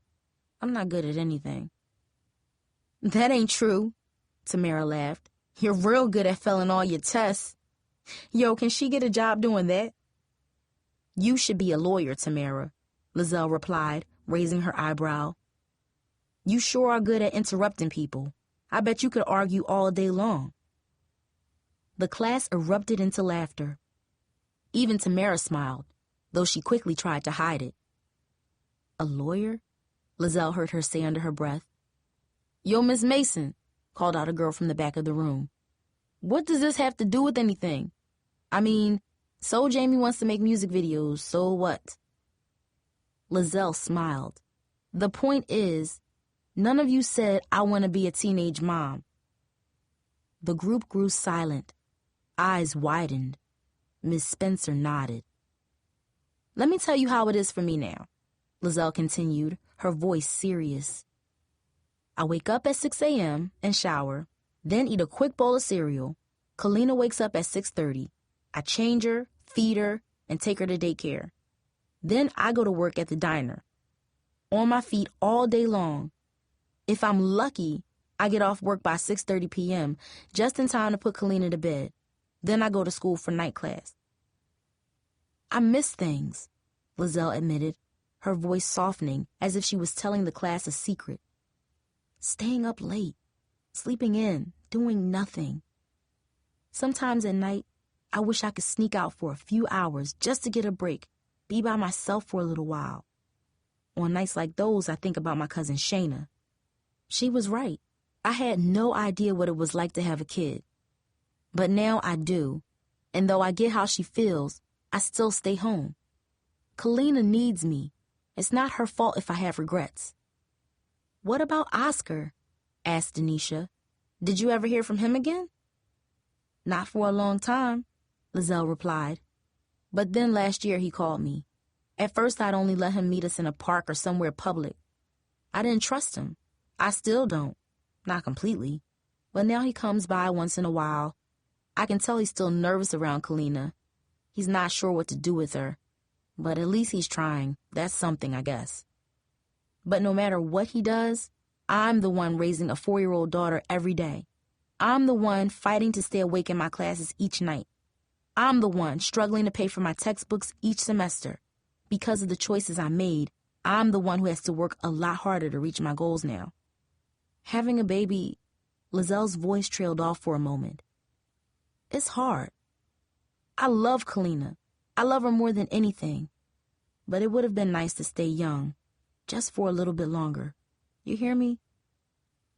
The room was silent. Liselle could feel the eyes focused on her. You girls, she said, her voice rising, you can be anything. Producer, designer, chef. You're all so smart, but you need to be relentless too. Be relentless about your dreams. Be relentless about the kind of life you want to have. And don't let anything stand in your way. Not boys, not sex, nothing. Dang, Tamara murmured. That's real, yo. Liselle sighed and looked at Miss Spencer. I don't know what else to say, she admitted. Miss Spencer smiled, her eyes shining with pride. What do you want to be, Liselle? You said you were taking classes. What do you plan on studying? Me? She replied, suddenly feeling a bit shy. I'm not sure yet. I'm just taking basic courses right now. You should be a teacher, Denisha blurted with a wide grin. Several girls nodded in agreement. Yeah, she heard someone whisper. That girl speaks the truth. Nah, said Jamie. She should be one of those people who talks to kids about their problems. Like a teacher, but more personal. A counselor, Miss Spencer nodded. Absolutely. Liselle blushed, amazed at how good, how proud she suddenly felt. When she had first returned to Bluford High School, she wondered if she had made a mistake. But now she felt her struggles might have a purpose, that maybe these girls were it. Counselor, Liselle thought after the discussion ended and the group of girls stood and clapped for her. That's not a bad idea. Miss Spencer dismissed everyone, and Liselle rushed to the girls' bathroom and changed into her Jackson's Diner uniform. Counselor, she thought again, inspecting herself in the mirror one last time. Counselor. Just then the heavy metal door of the bathroom squealed open. Ms. Mason? Said a soft voice. April stood in the doorway, her face a mixture of fear and sadness. Her eyes glistened with tears. April, are you okay? She hung her head, her hair falling around her face like a shroud. She sniffed and wiped her nose. I'm in trouble, she whispered. I don't know what to do. Okay, said Liselle, gathering the girl into her arms. I'm right here. Talk to me. This has been a Townsend Press production from the Bluford series of books. The Test, written by Peggy Kern, read by Shayna Walker. This book was produced by Audiobook and features the music of Kenyon Whittington. For more information, visit our website at townsendpress.com.